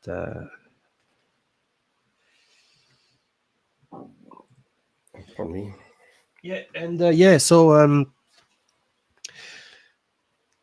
it's not Psych. You're not really like prog nerd as I am. I've got that album. You got that one? Yeah, I've got Yeah. Colosseum Valentine Suite. Yeah, Yeah. mine's, is that a Vertigo? Yeah, it's the one on Vertigo. Yeah, it's exactly. Yeah, I don't have the Vertigo. I've got it on bronze, like a reissue. Yeah. Yeah, it's a fantastic album, isn't it? Yeah, exactly. They made this analog version for the North American market, and it's almost the same. I do have the copy. I didn't carry along. It's almost the same cover. This one has a jazz influence, classical influence, and for people who don't like Genesis, Emerson, Lake and Palmer because it's too much. Yeah, I knew people in the VC they think like that. This is my go-to when they like the Canterbury scene. It's not Canterbury scene, but when they like jazz or pop jazz mixed. This is my go-to. And yeah, I was lucky to find an OG on Vertigo. Yeah, I've seen that album before, being just kind of described as like proto prog.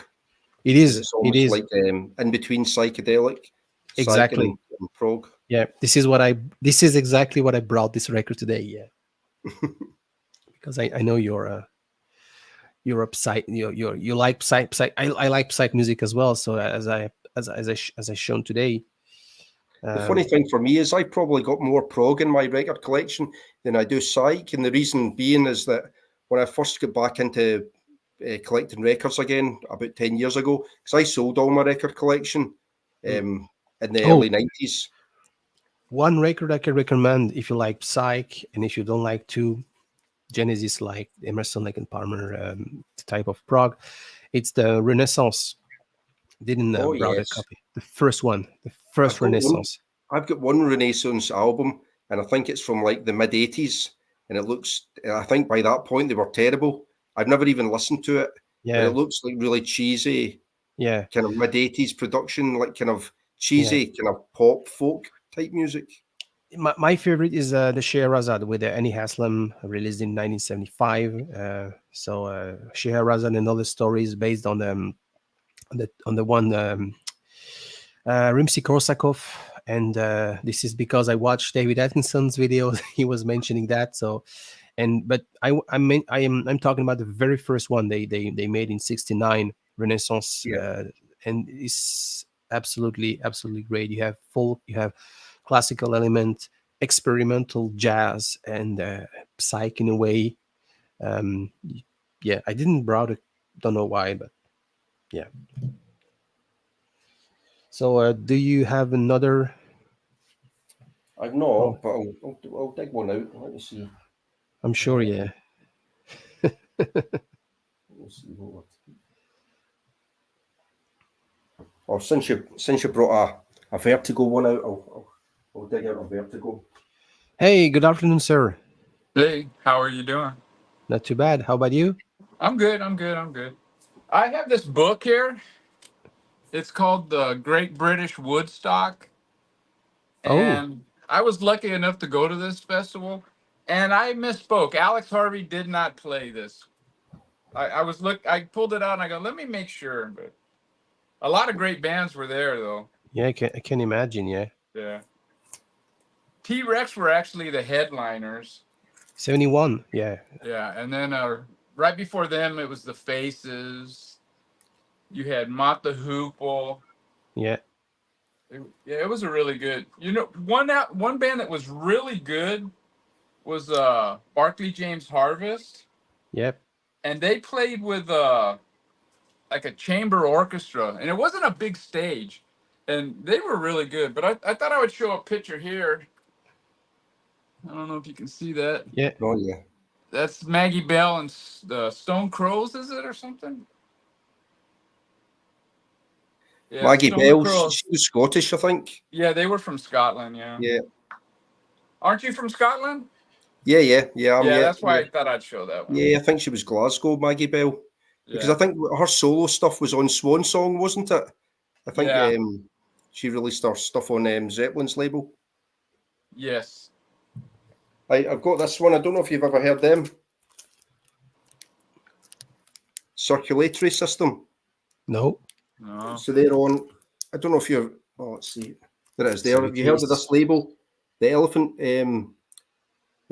Collective, Elephant 6 Collective.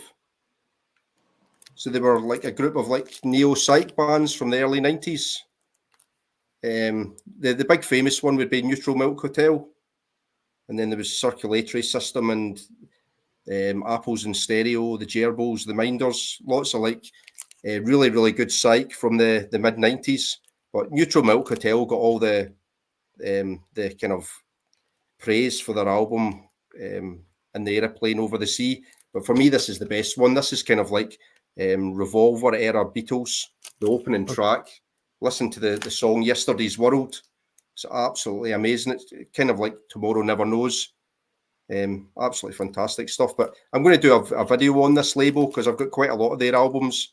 And I think a lot of the modern psych's really good as well, I think. Yeah, I love this album, Circulatory System. Yeah, it's a good thing you're doing that, because 90 psych, not a lot of VC channels focus on this era. No, not at all. Yeah, no, not at all. Yeah, I think there's a lot of like really modern stuff coming out of like pretty much every country on earth. There are loads of bands coming out of France and Sweden, obviously Australia as well. But that 90s stuff out of I think it came out of like Georgia, Athens. or Athens, Georgia, is it? I think it came out of Yeah, Athens, that area. Georgia. Yeah, I think that was That's that like was that's recent. a college town. A lot of bands come out of there. Yeah.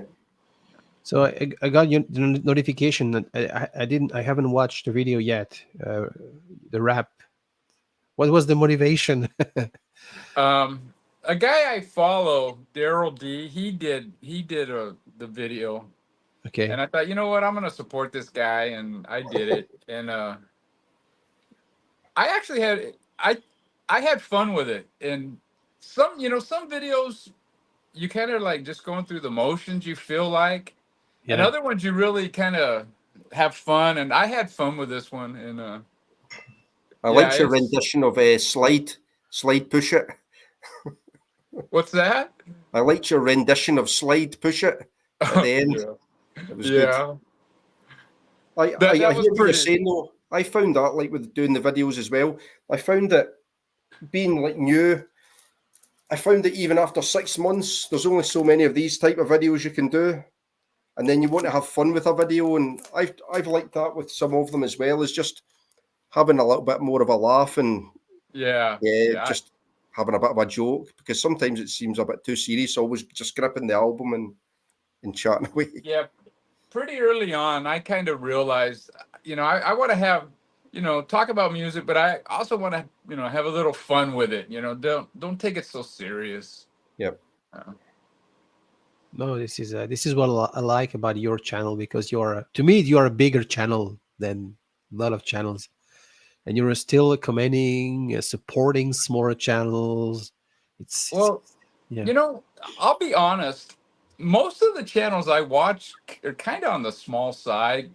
Yeah. Most of the big channels really don't appeal to me. I mean, they're talking about the new Mind Games box set, which, in my opinion, Mind Games is a pretty crappy album to begin with. I had it, but I purged it a long time ago. And get it. They're I don't know. And these are the type of people that complain there's no new good music. And I just don't have time for those kind of channels. And also the ones that I'm not into are the audio file and which version of this album. I mean, it's nice to know, I guess. Yeah. But to me, that seems like it's kind of like a neurotic road you're going down, and it's like a never-ending thing. And I mean, once I have a good version of a record, I'm fucking good. I don't need to search the ultimate.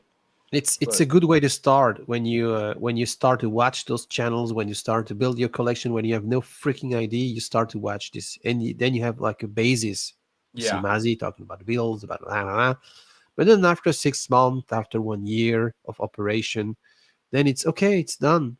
Let's move to not something different. Let's watch Stunty. Let's watch Dom Seeking a Thread, or Sean, the Vinyl Dreamscape, was here, who talks about a little bit more obscure behind. Stunty, man, he plays some. I swear to God, some of those records got to be pressed off center, man. They sound pretty fucking crazy, man. Yeah. But I love Stunty, and he has a sense of humor that I really relate to. I think a lot of people don't pick up on his sense of humor, but I think he's really funny. It is, yeah. We now have we started the channel in French because the both of us originally from France. He lives in Sweden, I in Canada, and we started this thing in French because so many people say, hey, you have to start something in your first language. And so people discover now, French people, his talent, his humor, sense of humor. And it's a lot of fun to do every Sunday morning, to discuss about what happens in a VC. I guess it's cool you guys are doing it in French. I mean, that appeals to a whole different, segment of the YouTube VC world out there. So that's cool. Yeah, it is. Yeah, because people were complaining. People have barely a lot of French people. They watch my videos because they don't speak English enough, so it's hard for them to picking up. So now we started this project, and maybe you should put subtitles, for us English speaking folks on those. Can you imagine a 5 hours long live stream? Oh, that would probably Typing subtitles. I've noticed on my videos, you know, you can go into your YouTube analytics, and I had a look at my analytics, and I've noticed that about 30% of people who watch my channel put on the subtitles as well. Yeah, yeah. Yes, some of those when I was in England, we were, I don't know, I think on mid England somewhere on the coast, and this couple came up to me and asked me for directions, I guess. I couldn't understand a word they were saying, so I called my cousin over and he talked to him, and then he pointed, where to go. And I go, "What language were they talking?" He goes, "English." And I go, "What?" I couldn't understand a bloody word they were saying, It was, yeah, some of the accents are, Yeah, it depends on the dialect. My especially wife had the same problem. Welsh. Yes, yeah, that's a strong accent. My wife had the problem when she came over from Germany, and I was still in the military at the time. And obviously in the military, you have people on the camp, you have people from all over the UK.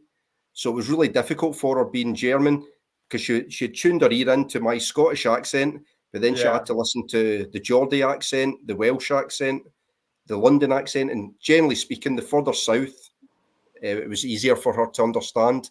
She found Scouse accents, Liverpudlian accents were difficult for her, and so were Geordie accents were difficult as well. Yeah, I think Scottish that's was easy. true. The further south, the more I can understand it also. My wife has had a similar problem because my wife was from Mexico, and when we first met, I mean, she spoke English, but she was very kind of self-conscious about it. And she understood me because I kind of talk slow, and to this day, she still has trouble understanding some people when they're, especially when they're talking fast. Yeah. She goes, "What did they just say?" She'll tell me. I found that I spoke slowly as well. Being in the military and being down in England, a lot of people couldn't understand my accent. So I had to speak clearly and I had to speak slowly. And then the same when I went to Germany. But I found that, see, when I went back to Greenock, where I'm originally from, near Glasgow, I would be with my friends in Greenock. And within 10 minutes in the pub, I would just be straight back to my Glasgow accent where I was speaking really quick and joining all the words together. And you just go straight back to it. It's funny. It's how your accent can just change. Yeah, that's funny. Yeah, it's the same over here. Since I moved to Montreal, which is a French-speaking part, you adapt yourself because the way you speak, it's not the same, and the accents. Yeah. What made you go over to Montreal, Romuald? Sorry. What made you decide to go to Montreal? For what? I had just a job work opportunity, so wanted to move to Canada. I've been considering moving to Canada for a long time. We've taken several trips with my wife, and we have family in Niagara, so Toronto. Is your wife from Canada? No, we both are French from Alsace. And COVID was a trigger, because the situation was pretty bad in France. And in my field of working, we have no industry in France, so I just had this opportunity, and it could have been Vancouver, Toronto, or it turned out to be Montreal. So it was a chance to move, for working, So now it's been 2.5 years, and it's pretty pleasant. It's a great experience. Yeah. Kind of cold, no? It's not that bad, with the climate change. You have to admit, the last winter wasn't that bad. Clearly wasn't. Yeah, it's cold. Okay, no question. It's not. It's not Arizona. It's not New Mexico. Yeah. It's bloody hot where I live, so Yeah. It's cold, but you adapt. You buy. You do adapt. Yeah, you do. You have a decent coat and great pair of shoes. And where are you from? California, right? Yeah, I live in California. Which park? Well, not exactly the city, but I was born in Bakersfield. Okay. And it's in the central. It's at the southern tip of the Central Valley. It's very hot here. And then when I was 21, I moved to Los Angeles to go to college. Maybe 20. I moved to Los Angeles to go to college, and I lived there for like 44 years. And my mom was not doing well. The the brewery where I was working closed, so we came up here to take care of my mom, and we're still here. Okay. But yeah, we might eventually move. California. Yeah. I have a friend. They moved from California to North Carolina because they thought climate is a little bit is hot in the winter, in the summer in California. It's started to be very expensive, so they had this dream to have a lake, a boat. Yeah, Yeah. So now they live that's in funny. Charlotte. It's funny you say that. North Carolina and Virginia are the two states I'm considered. My wife, I haven't convinced her yet, but Yeah. yeah, I would like to move to back there. Mm. It's beautiful, and they have a great record store in in Charlotte. Yeah. we all know about. Yes. Yeah. Yeah, we have one record store here in Bakersfield. No, actually, there's two. It's that I know of. There could be more. I don't know, but the one I go to is Going Underground Records, and those guys, great guys. I became friends with one of the guys that works there. But there's another record store, and it's called World Records, I think. And when you walk in, the first area is all the used records, and they're all sealed. But he has stickers like on the plastic outside, grading them. And it turns out his grades are very accurate, so it doesn't really bother me. But the new records are roped off. You can't go to the new record. You got to tell him what you want, and then he'll go get it. And it's Okay. like, what the? When I go to a record store, 9 out of 10 times I don't know what I want. I go there and I look and I pick up what I pick up, Yeah. And yeah, so I never went back there. But I was talking to the guy, and he goes, yeah, he goes, I just couldn't handle people pulling the records out and looking, and and I go, I guess I understand that, but I told him, I go, maybe you're in the wrong business then. It's like, I don't know, man. If you're not gonna let people look at the records, it's like, Yeah. If you don't trust your customer, it's not you don't trust them, but you do I the think, job, but you don't like to do the. Yeah. Yeah. and I was really amazed that he had like, it's like a velvet rope thing, and I Yeah. go, can I go look at the Neil Young ones? And he goes, no. He goes, I don't let anybody in this section of the store. And I'm thinking, what the Yeah. hell? So Yeah. I have never encountered anything like that before in my life. So some store they print the cover, so they put a printed cover in a plastic, and they Yeah, say if you want to check out the actual record, so please come to the counter, and we will be showing. I can understand as an anti-theft. that kind of makes sense to Yeah. me. Yeah. But at least the people can browse through. Yeah. Exactly. Yeah, Yeah. yeah. Yeah. When I was in England, I went to a few record stores, and they did not have the records in the covers, and the records were not in shrink like they are over here in the U.S. But you would take the cover to the counter, and then they would get the record and put it in, and then you're off on your merry way.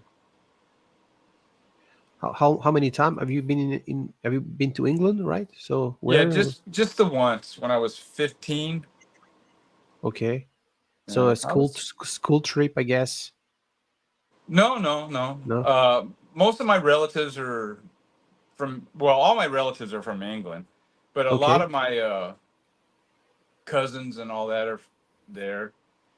But my mom was a twin, and my aunt Jeannie, her husband was in the Air Force, and he was stationed in England. So I went one summer when they were there, Okay. and I think I was there 2 months, 8 weeks, something like that. Okay. It was cool. It was cool that the cousin I grew up with, Mark, we were like 3 months difference in age. So it was cool he was there because he knew London, he knew different parts, and so it was it was very cool. I wouldn't have probably had as much fun if Mark wasn't there, because I wouldn't have known where to go or what to do. Yeah. Yeah, it's exactly the same. I have family in Niagara, so it's the same. When I knew the trip will be awesome because they showed us around, and yeah, it's a lot different than when you visit a country as a tourist. Yeah, I don't, yeah. yeah, yeah. So did you buy something recently? What is your latest purchase?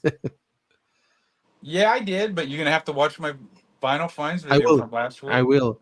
I'm yeah, well, I will be honest. I was like very busy. I had to prepare the stream, and I did a video myself yesterday because Anthony made a similar video, talk about stuff. I named guilty pleasure section because this is my way I see things. But his things was, hey, I will show you something you would never thought I like, and I have.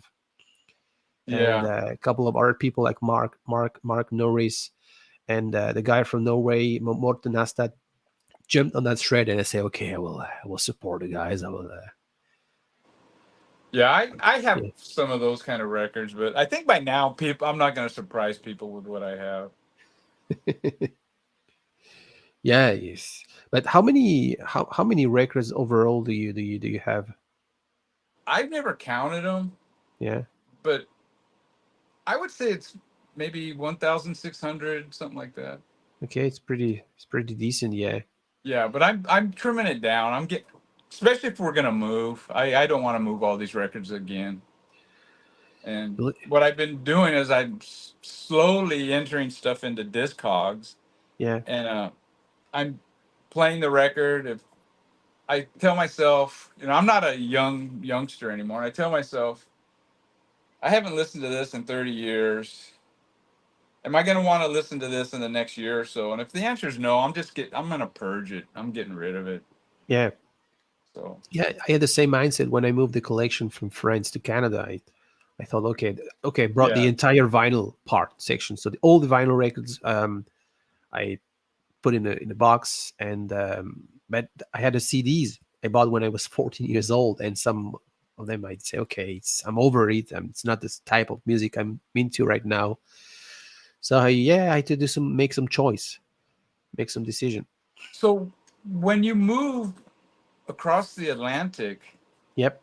does did you bring a lot of stuff like furniture, or you just we're just leaving that behind? Or Not furniture, because here you find closet, yeah, table, and stuff, and yeah. electric appliance is silly because it's not the same voltage. Okay, yes. So we brought books, vinyl. We brought So stuff, how did personal. does that come over on a boat, or how did that work? Yeah, yeah. They went to pick up the boxes. We had like 5 cubic meter. So cubic meter in feet. How is that? How is that? 5 cubic meter. Okay. 28 cubic feet, something. Anyway, uh, we paid $4,000. So they picked the stuff up, stored in a warehouse in Paris. Then with the truck, they moved to the harbor in France, and then yeah, it came with a tourist boat. Yeah, but the local agent picked us the box here in Montreal, and we were delivered 4 months after. So yeah, it's Nice. yeah, it's a company. They only do international moving stuff. So people in France, they move from France to all over the world. Well organized. Yeah. That's cool. Yeah. I wondered when you said you moved your record collection. I go, man, how would that work? Yeah, I found a homepage in Belgium. They had this special box, triple cardboard, very thick, specially designed to hold up until 60 records. So I bought dozens of those boxes, and yeah, I don't have any problem. Yeah. Nothing was damaged. So yeah, I was very very lucky, very lucky. Yeah, I have record boxes. I kept all the boxes because they're kind of expensive, and yeah, they're actually work good for records because they're real thick cardboard. Yeah. But I don't know, man. I might just sell. If I moved to Europe, I'd probably just sell the damn thing. Just like, man, I can't be happy. Yeah. Selling, yeah. I'm sure you have great stuff in your collection that people will buy. Woo, punk stuff or. You know, one of the questions on the rap thread was show seven uh, singles. 7 inches. Yeah. And I go, man. So I have like 6 boxes of singles. Then they're in the closet in the spare bedroom. So I pulled those out and I'm going through, and I found 7. But it's kind of cool. I ended up listening to some. So do you guys know this Yeah, band? yeah. I've got that single Yeah, a hole in my shoe. from the Young Ones, the TV Yeah, program. yeah. And then I played this one also. I don't know if you're aware of this single, No. Negative Approach. No. This single sells for like in the 4 figures. It's crazy. And this was VCLT. Do you guys know Randall Weaver? Yeah, No. Really? yeah. He's a real soft-spoken, really nice guy. And we were talking, and he said he was going to send me this second. It was like a Psych comp. I think Vanguard bands or something. And then, I got the package, and then inside the package there was a note, and he said, "Oh, I put the Negative Approach 7-inch inside the." And I go, "What?" And I pulled it out, and I go, "Son of a gun, man! This is like one of my most expensive records, and this guy just gave it to me." Yeah, he's Yeah. a nice guy. I'm not really familiar with any of all those other stuff, but I have to be more open-minded. Yeah. Nah, it's we like what we like. Yeah, at least a try. Wouldn't say I don't like punk. I don't like. At least it's like food. Cannot say yeah, I don't like that. Have you ever tried? Oh, yeah. I like to have a Yeah, little bit of everything in my collection. A little bit of punk, a little bit of psych, a little bit of prog, some indie, mostly classic rock, but a little bit of everything. I just don't have any like kind of dance stuff. That's what I wouldn't have. Maybe some Yeah. electronic from the 70s, but not really any kind of even stuff like Portishead or Chemical Brothers or anything like that. I don't really have any more kind of modern electronic. Yeah, I have a few Chemical Brothers 12-inch singles. Okay. I actually like them. I mean, Yeah, but I they're don't pretty have good, any of yeah. their albums or nothing. Yeah. Was there anything, because a lot of people they went to electronic music by 1996, 1996 because they thought, okay, now we had the punk, the post-punk, the indie like Muddy Bloody Valentine, and then when it came Oasis, it was like, okay, now it's a back to the rip-off Yeah. Beatles thing, Retro. retro. Now we have to move to something different. How was it with you guys? To be honest, by the early 90s, I wasn't buying as much not buying very many records. I'd buy some CDs. Yeah. By the mid 90s, I kind of checked out, and I actually didn't really listen to music for a few years. And I probably started listening again in the early 2000s. And one of the bands that really kind of got me back into it was the Brian Jonestown Massacre. Yeah.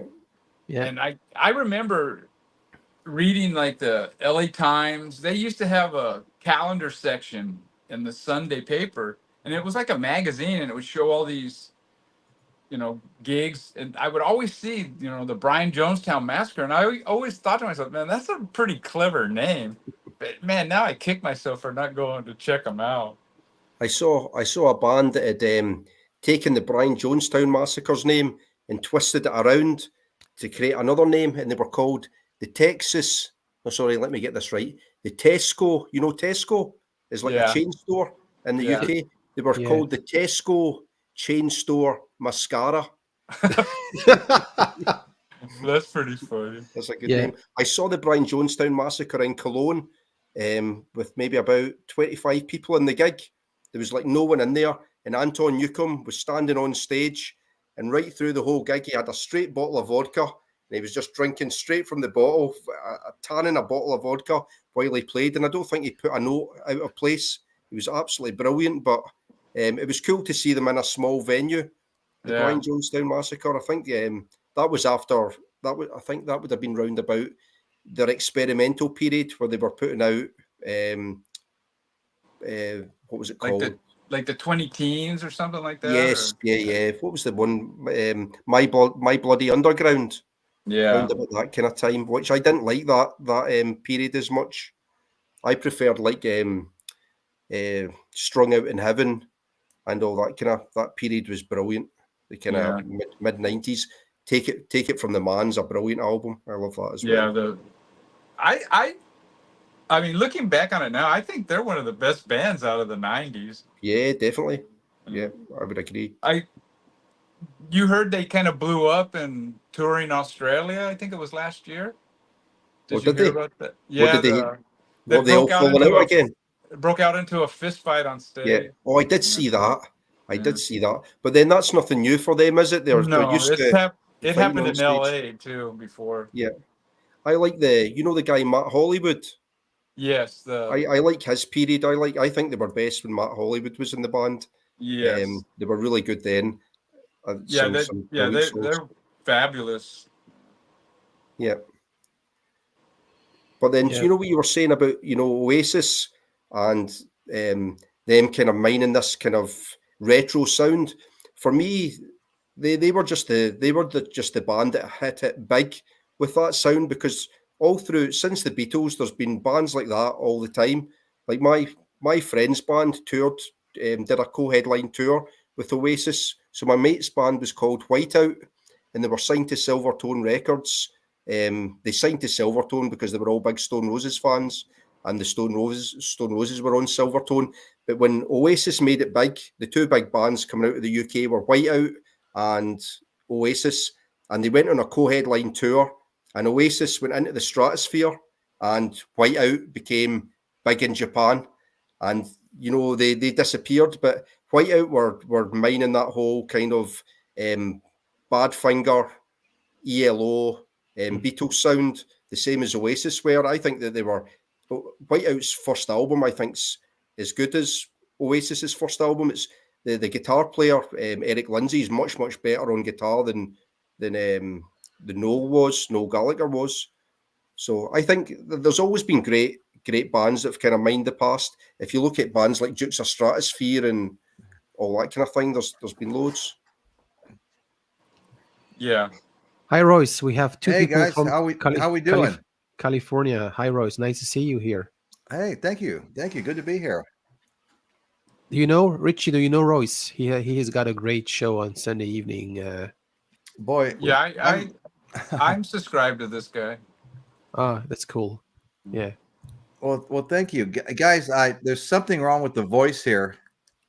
Okay. No, absolutely correct. We can hear you loud and clear. Yeah, I'm coming in way after everybody. I don't know what's going on. Hold on. I think I just found it. I don't know.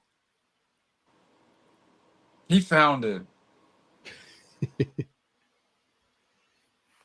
Yeah, he's got a great show. And hey, I gotta go anyways. Yeah. My wife, I gotta go do some errands. Hey, thanks for stopping by. Really appreciate it. I will watch your rap tag. Yeah, you'll get a kick out of it, I think, even if you don't like rap. I like rap. I used to listen to 90s rap when I was young.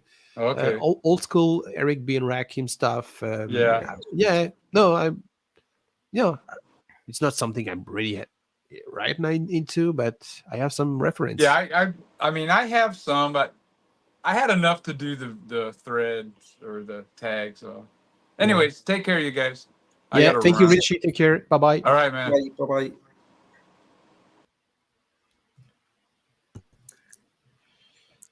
See you, Ritchie. Wait, welcome back.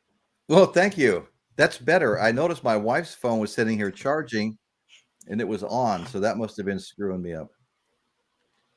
No. Do you know Jack, or Jack? Do you know Royce? I'm not sure. I found that over the last few months, I've subscribed to so many channels that it's hard to keep up with everybody. But I don't think so. I don't think I've seen your channel, Royce. But I'm pretty new to the VC, so and there's lots of channels that I don't know. You know, guys, for some reason, I've completely screwed up the volume here. Everything's being repeated that I say. On our end is absolutely correct. We can hear it you sounds loud. fine. Yeah. Yeah, it sounds fine. Yeah. Okay, I'm just going to sign out and There's nothing worse than having computer problems. I don't know what went wrong with my end about 15 minutes ago. Everything it just kept like freeze kind of or choking up, freezing. right. Yeah. Yeah. Sometimes my internet connection is also poor. So Yeah.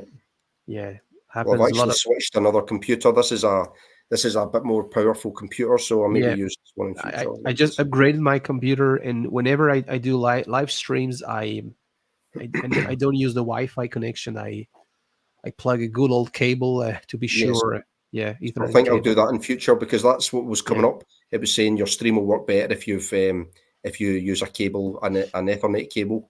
So maybe I'll do that in future. When I upload videos on YouTube on my channel, it's it goes way faster than with the Wi-Fi. What do you do on your computer? So I do everything on my phone. It takes ages, but I use CapCut and I just do it all on my phone. Yeah.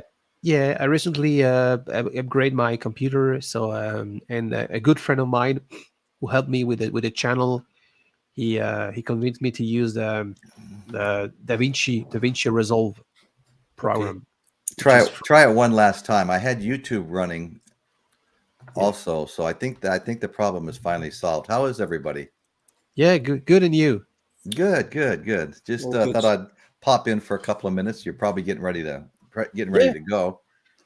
No, it's fine. It's absolutely fine. I said you have a great show with Michael Nolan on Sunday evening. Yeah, Michael's great. Yeah, very knowledgeable, and you guys are always well prepared. It's always one great topic. Well, thank you. Classic rock that. No, it's yeah.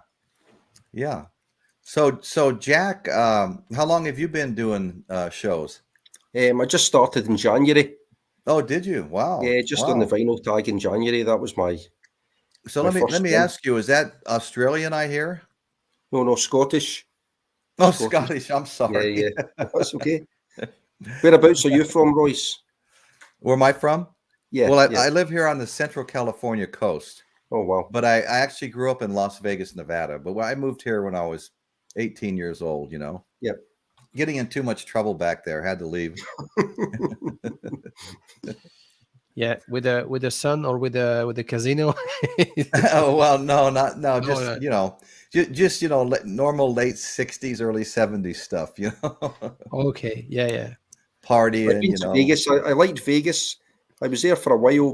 My girl, I was seeing a girlfriend who was working at Nellis Air Base. Okay.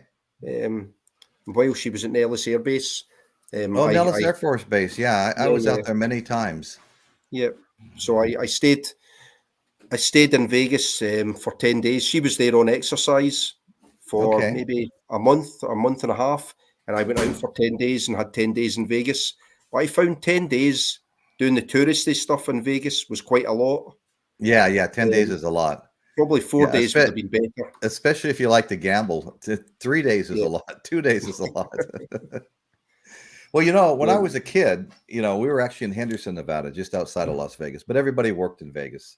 Even the teenagers worked in the casinos, dishwashing, bus boys, things like that, but anyway, so when we were kids, they would have Nellis Air Force Base Day where they'd send buses, all over the place to pick you up and take you there for a celebration of Nellis Air Force Base. And it was a lot of fun. You got to climb up into jets and different things, And I'll never forget, in one gigantic hangar, you'd go up this big set of big ladder, but big, way up to the top of the hangar almost, and they would strap you into like a harness. It would be like having a parachute on, and they would tell you to jump, and you'd bounce all the way across the hangar, hanging from this cable, And it was there was a lot of fun going out and doing those things. And Vegas was always a crazy place, you know. Yeah. Something else. But we used to go back there quite a bit when I had family still living there, but everybody's gone now. My younger brother finally moved, and he's up in Oregon, and my parents are gone now altogether. So anyway, I don't go back there as often, although I do go back there for like class reunions, you know. And I used to ride my Harley Davidson to Laughlin, Nevada, and that usually involved a stopover in Vegas, either coming or going, and maybe staying at a friend's house or something. So Yeah. anyway, it's interesting, but it kind of got old after a while, you know. I remember we went to a wedding. One of my girlfriend at the time, one of her friends got married in Caesar's Palace. Yeah. And I thought it would be really tacky and really a bit embarrassing, but I was really surprised at how tasteful it was. It was like a really good wedding. Right. And it was nice. So we did the wedding at Caesar's Palace. I took the day trip to across the Hoover Dam and to the Grand Canyon. And then we took the helicopter down to the Grand Canyon. Oh, that's nice. Yeah. That was good. But the best bit, obviously, was the Elvis Museum. That was the okay. Now I haven't seen that. I need to go see that. You know, yeah, it's really good. We took the helicopter tour of the Grand Canyon one time. A friend of mine was a high roller, and they gave him anything he wanted. You know, when he came to Vegas, we'd stay in a suite and things like that, and there'd be like 2 butlers waiting on you, wanting to know when you wanted to eat, what you wanted to eat, and they just go get it for you. But anyway, so one day we were there, and they said, "Hey, Dave, what do you and your friends want to do?" And he goes, "Well, you know, how about that tour of the Grand Canyon?" So my wife and I and him and his wife, we took that, and we landed up on a cliff overlooking the Grand Canyon, and the guy brought out a big picnic bench with champagne and everything. We sat up there and had like a champagne lunch, and then flew back to Vegas. Good times. Good times. And I tell you, Hoover Dam, that was like about a 15-minute drive from where I grew up, and we went up there a lot, you know, took the tour down inside and stuff. And now they've got that big bridge that goes over Black Canyon, and that's something else to see the dam from way up there, you know. I don't know if you've ever seen that, but no, I've not. No, I would have been there in, let me see, maybe 2001. 2000 or 2001. Oh yeah, that's been a while. Yeah, that bridge wasn't even done then. But we used to, you know, we had a boat, and we used to go water skiing at Lake Mead, which is what the dam created, was Lake Mead, as well as a whole lot of hydroelectric, you know, energy. Yeah. But we used to go skiing out there all summer long. We had a lot of fun out there on that lake. So, yeah, as you know, the community over here is pretty international. So we have a lot of people from Germany, France, Oh, UK. yeah. So Right. maybe you can tell us about your channel, Royce, give you an opportunity to.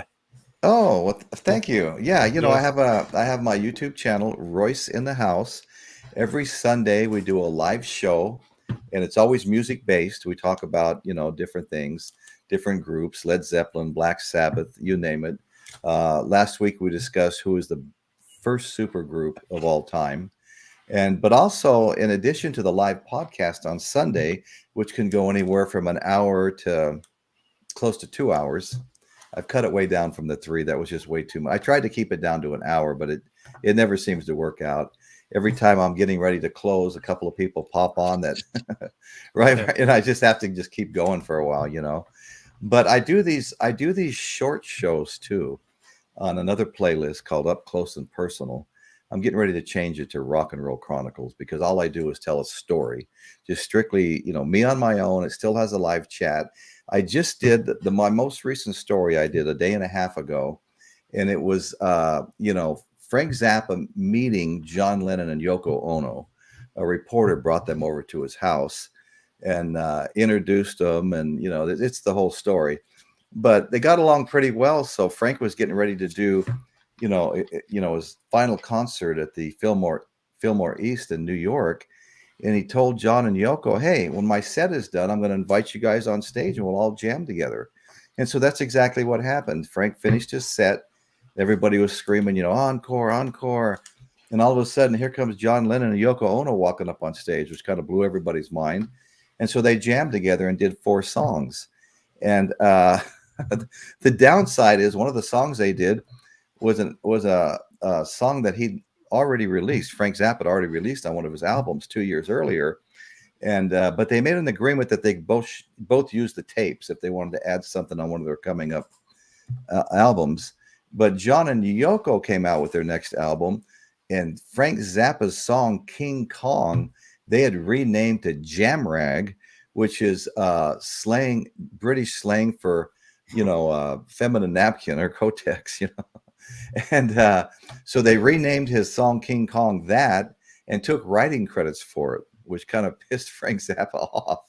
So anyway, so this was what the whole story was about, you know, them meeting each other, playing together. In fact, when the reporter brought John and Yoko over to his house, they knocked on the door, kind of woke Frank up, and he opened the door, and here's this reporter holding a little tape recorder, and John and Yoko are with him, and he says, "Hey, I want you to meet John Lennon and Yoko Ono." And Frank's like, they acted like I was supposed to fall on the floor, you know. I was so impressed, and he goes, "I just went, oh yeah, come on in," you know, real nonchalant about it.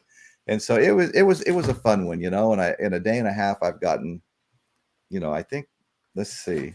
I usually keep track of this stuff. A day and a half, I've gotten like 320 views. So I was pretty happy with that. So though, you know, what I find is these short shows, that was a 5-minute show, anywhere from 5 to 12 minutes. I actually get the biggest response from those, you know. They have a live chat, but they go by so quickly, not too many people can get a chance to join. But, you know, I did a show about 8 weeks ago, and it was a song that Bob Dylan called the greatest song ever written. And it was Glenn Campbell's, you know, lineman, you know. Wichita lineman. Wichita lineman. Thank you. That's how long it's been, 8 weeks, right? So anyway, I did that show, and it kind of blew up. I mean, I got like about 26 or 700 views, and then it just seemed like it was like somebody flipped a switch and I stopped getting views, and then it picked up again. But anyway, so I was looking for, you know, more of those that got a lot of views and subscribers and stuff. So I came up with one, and I put it on, and it had to do with Frank Zappa. Once again, I was on a Zappa kick. Frank Zappa letting, you know, from his dying deathbed, asking that Ian Anderson call him, you know.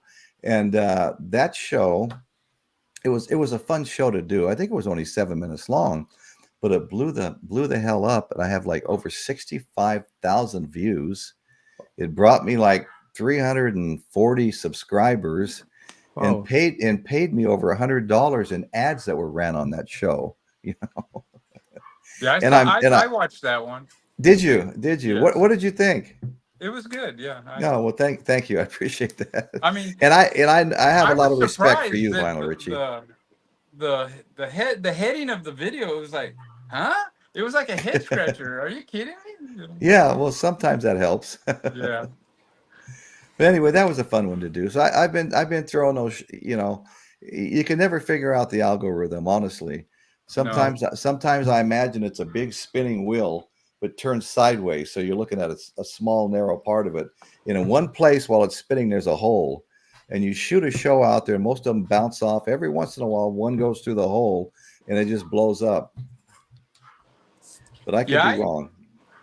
Yeah, I don't know how it works. But I was like constantly growing, and then I put up a short, and it's actually a video that I have on. It's on my channel, but I just put a short of it, and I got notified from YouTube that it was a violation because it was threatening. And what it was is some guy from Greece was like making threats towards me.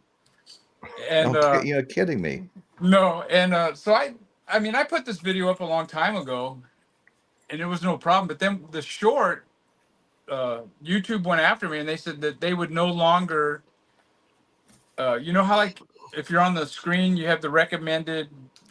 They would no longer recommend my channel unless somebody was subscribed to me, and my growth just flatlined. It took me like maybe a year to get 100 subs back then. Right. This was like 2 years ago. And Okay. before I was getting 100 subs a month, easy. Oh, And nice. and all of a sudden, I guess it was beginning of this year. All of a sudden, it kind of went back to normal. My people good. watching like kind of doubled back to where it was. So I don't know what happened, but Yeah, it's hard to figure that. I mean, you see so many things happening to different people. People's shows get shut down for copyright and things like that. And I try to be really careful there. I don't really play any music on my show. I just want to Yeah, tell me neither, yeah. stories, yeah, tell I stories, don't. I don't. but still, you still have to be careful because where do those stories come from? I mean, Yeah. it's not like we lived all this stuff in real time and was there when it happened. So you have to do research. And even the people that wrote stories that you come across wrote those stories based on research they did that other people wrote. So you just have to gather as much as you can and rewrite it yourself and put it out there. And See, I don't have that problem because I just make shit up. Did you? When I was coming on right now, my wife, I had to leave all of a sudden. I wanted to come back to let you know I didn't leave because of you. But thank you. Did you say you met Sean Lennon? No, I never met Oh, Sean, okay. not Sean or John Lennon. Oh, okay. No, I never did. But I was in the making of the video November Rain by Guns N' Roses. Oh, you were? Down in That's a funny. studio in Los Angeles. We all had to wear tuxedos. It was wild. Anyway, I'm Now just that's a messing. I'm video just right messing there. around. I'm just messing around saying that, but I was actually there. But I met a few people along the way. My son-in-law used to be in a band down in LA that had a really big following. They were like the house band, and they'd play at this club, and they were so popular that everybody would come in and want to sit in with them at some point. In fact, they were playing one night, and Eddie Van Halen came in and invited them to play at his birthday. So there's actually footage of him in Eddie Van Halen's yard playing at Van Halen's birthday. But all kinds of people would show up at every show. I mean, Eric Singer, the drummer from Kiss, who was also my granddaughter's godfather. Okay, he would show up to every show and sit in and play some drums. Tommy Clufetis, who plays drums for Ozzy Osbourne and Black Sabbath, however Ozzy's performing over the last 20 years or so. Fantastic drummer. He is a little bit like John Bonham. He just attacks the drum set like an animal. Well, he'd come up to every single show, Slim club? Jim. It was the one Slim Jim Phantom owned. Let me think. Not the Rainbow. That's completely different. That's where Alice Cooper had his Hollywood Vampires drinking club. But anyway, the name of that club was, it really escapes me right now. I must really be getting old or something. But what was the name of that damn club? It wasn't Gazzari's. Huh? No, not Gazzari's. Oh. No. But so all these people would show up. So when he started putting concerts on at one of our local wineries here on the Central Coast of California, all of these guys, whether they were invited to play or not and getting paid to play, they would show up because they just wanted to play, In fact, there was four drummers that always showed up. Stephen Adler, the original drummer from Guns N' Roses, showed up to every show because my son-in-law used to be his roommate, right? He was also roommates with Dee Dee Ramone, and him and Dee Dee were supposed to go on tour. He turned down Alice Cooper to go with Dee Dee Ramone, and then Dee Dee Ramone overdosed right before they were supposed to leave, and that ended that one. So all those guys would show up, and you talk about a fun time these shows were. It was amazing. We'd all be drinking and up in front of the stage, dancing and laughing and shit. Those guys would all be taking turns playing. You'd have Dizzy Reed, a keyboard player for Guns N' Roses. You'd have Adrad. Let's see, what was his name? It was they called him Teddy Zigzag. But he was also a keyboard player off and on for Guns N' Roses. He would show up to all these shows, and it was just crazy. Slim Jim Phantom, who owned that club. What was it? The Cat Club? It was the Cat Club, I think. Okay. Yeah. He owned that, and so that my son-in-law's band played there. It was like a house band, and he would show up and he'd want to play drums, but between Eric Singer and Tommy Clufetis, he was always off to the side with one snare drum with the cymbal. I kind of felt sorry for him, like he was being crowded out of the drum set. Finally, I watched one of his live shows, and what was he doing? a snare Yeah. drum with a cymbal. I mean, that was his freaking Yeah. style. That's the Yeah. last time I ever felt sorry for him, you know. So anyway, so those were fun shows. Who else showed up? Sebastian Bach from Skid Row showed up one night at one of those He seems shows like and sang a bunch of songs. I'm not really a big fan, but he seems like a pretty cool guy. Actually. Yeah, he was fine. Yeah, he was a pretty cool guy, like you said. But there were some great artists there. I mean, Eric Dover that sang for let's see, one of Slash's bands, not Snake Pit, but Velvet Revolver. The singer of Velvet Revolver for Slash showed up to every show and was part of the main band that played, in addition to all these people that joined. And so he was just excellent. What a great voice and a great guitar player. In addition, the main guitar player that was part of the show that was paid to be there was Ryan Roxy, you know, the guitarist for Alice Cooper.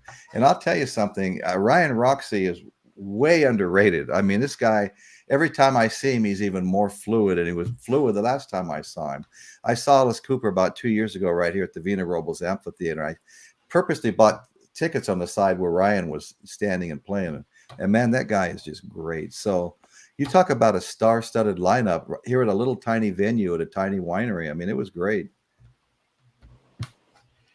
So, you know, you have to give a sub to Royce. His show is served with all this amazing story every Sunday evening. Thank you, Romy. Yeah, no problem. Appreciate that.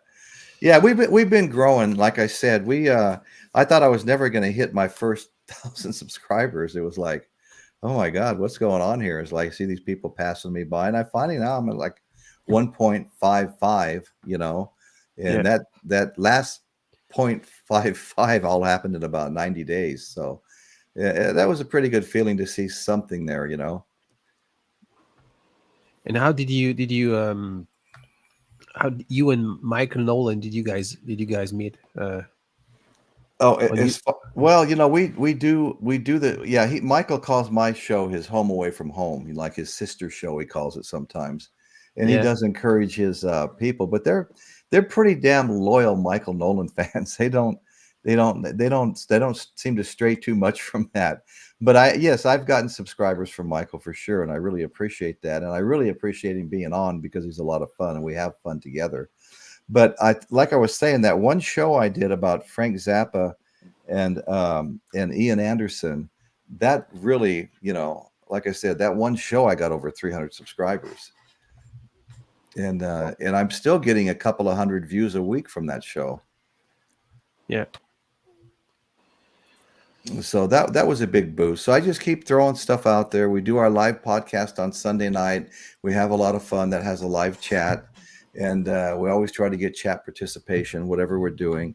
And then I have, like I said, the shorter videos, 5 to 12 minutes. They're pre-recorded. But I also have a live chat so people can pop on and say things and interact a little bit with one another and with me, because I'm not busy on the show. I'm in the chat with them. Yeah. So that's a fun one too. It is, yeah. But you know what? My channel started. I'm a building contractor. I build houses and commercial buildings. I built some subdivisions. And my channel started, I would make a little construction video and put it on my channel. And, you know, things like how to build a patio cover the right way, or we're remodeling a house and we're doing this and we're doing that. Took them all the way through a remodel one time. And that's all I was doing. And that's how I started. Then I started doing these little tours, you know, where I'd go places, you know, like Fremont Street, Las Vegas, you know, and make a video, or I'd go, we're right close to the San Andreas Fault. It's not that far away. And there's a little town out there called Parkville, which is called the earthquake capital of the world because the ground shakes out there every single day. Okay. And so my wife and I went out there to have lunch at this great little restaurant they have. And we made a video, and we were, you know, it was all about the earthquakes and stuff. And asked the girl there at the counter that was going to seat us, does the ground really shake out here every single day? She goes, oh yeah, every single day. There used to be a scientist a couple of houses down that had all this equipment set up, and they're monitoring it and trying to figure out when the next big one's going to come. So that was a fun video. Then we went on in and sat down. And of course, this is all cowboy country, all horse ranches. So at this big long bar, they had rodeos playing on the big screen, and everybody was wearing cowboy hats and stuff like that. in there drinking beer and watching the rodeo. Anyway, it was fun. I'd been out there multiple times. We used to ride our Harley Davidsons out there at times, just for something to do. And every once in a while, there's a car show out there and a band's playing and stuff like that. We'd ride out there and hang out. So anyway, so I started making these tours of famous places videos. I went to Clint Eastwood's ranch in Carmel called the Mission Ranch. We had dinner at his ranch, and then we went downtown to the Hog Breath Inn that Clint owned for 27 years. And went inside and started kidding around and joking with the other patrons and the people that worked there, you know. And I asked one of them, I said, has Clint been in lately? Because Clint had sold it to a friend of his. And the guy goes, oh, yeah, he was in last night, you know, and everybody could hear him. And I know he tells that to everybody that asks, you know. Yeah. So we were all laughing. And then it got funny after that. We all started having fun with each other and stuff. So then, but finally, we're on a show where we had this vinyl competition, and I was in the vinyl competition.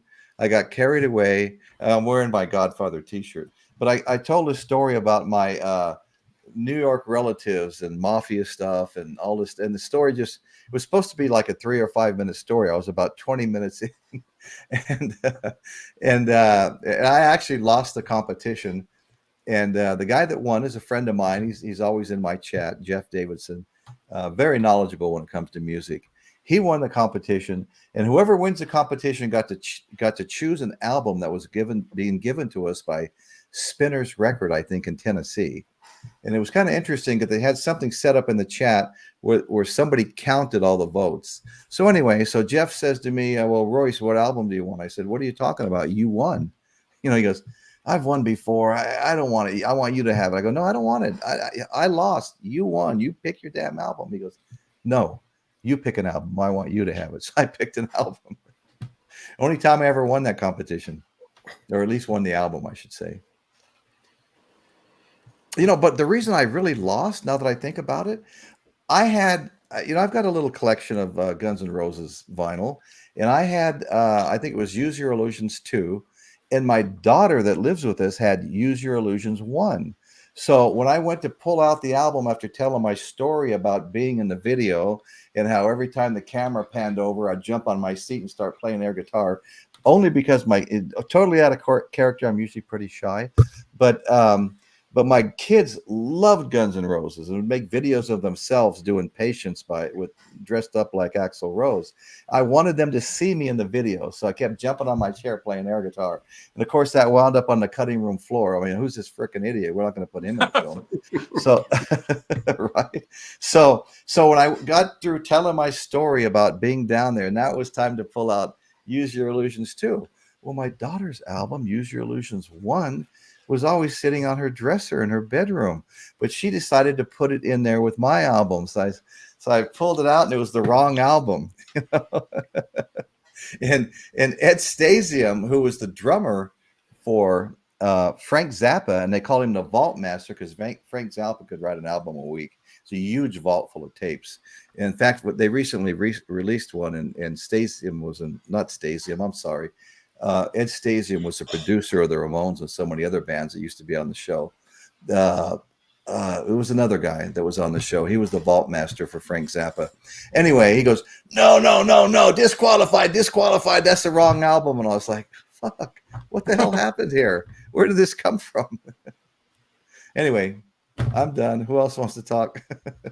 No, nice stories. Yeah, I will be wrapping up anyway. Yeah, since we passed the 2 hours mark, and I have another engagements for tonight. Yeah. So well, I ducked in here to keep from having to go downtown with my wife shopping because I know there'd be like 20 freaking stops. But anyway, go ahead. Yeah, no problem. So I'm glad everyone joined. Thanks for everyone. Maybe Jack, do you want to conclude? Do you want to add something before I hit the button? I would ask Royce. I don't know much about Frank Zappa, so I've only really heard Hot Rats. What album should I go for? What is the big Zappa album? Well, you know, if you ask 20 people, you get 20 different. But I mean, not Hot Rod. Freak Out was like a big album. Even I've got that one. I've got Freak Out and I've got. Okay, and okay, so you have those two. Yeah. I don't have it, but I heard Joe's Garage. Oh yeah, is halfway normal. Okay. And yeah, That's and a lot of what guitar solos, though, I think. Well, which one do you yeah. prefer, Hot Rats or Freak Out? Yeah, which Freak one do you Out. prefer? I prefer Freak I, Out. I was going to say the same thing, Freak Out. Yeah. Well, one of the albums I have that I really have fun with, I mentioned John Lennon, Yoko Ono joining Frank Zappa on stage. Frank Yeah, Zappa the and the Mothers Fillmore. on stage at the Fillmore East. Okay. So I have that album. I have Frank Zappa and the Mothers at Fillmore East, including side C. It's a 3-album set where Yono screams in the background that caterwaul or whatever you want to call it on every single track on that side. Every single, that's the side that they played with him too. It's like crazy. Yeah. So thanks, Jack, for joining, for participating. Thank you, guys. Yeah, nice Ritchie, meeting you. Royce. Good to see you, Vinyl Ritchie. I don't know that we've ever been on the same show together. I don't think so. No. Yeah, yeah. So Thank you for having me on, Romeo. yeah, Really enjoyed Yeah. it was a lot of fun for my first live stream. A lot of No, fun. nice. Yeah. and yeah, But we yeah, were thanks for starting having us. talking about Psych albums, and Royce did streams a couple of months earlier about psychedelic bands. So Yeah, that was really, fun. Yeah. really interesting. So hey, thanks Yeah. everyone. Okay, Take thank care, you. Good seeing and you guys. stay tuned for next chapter. Bye bye. Okay, good night, Bye for everybody. now. Bye. Goodbye, everybody. Bye.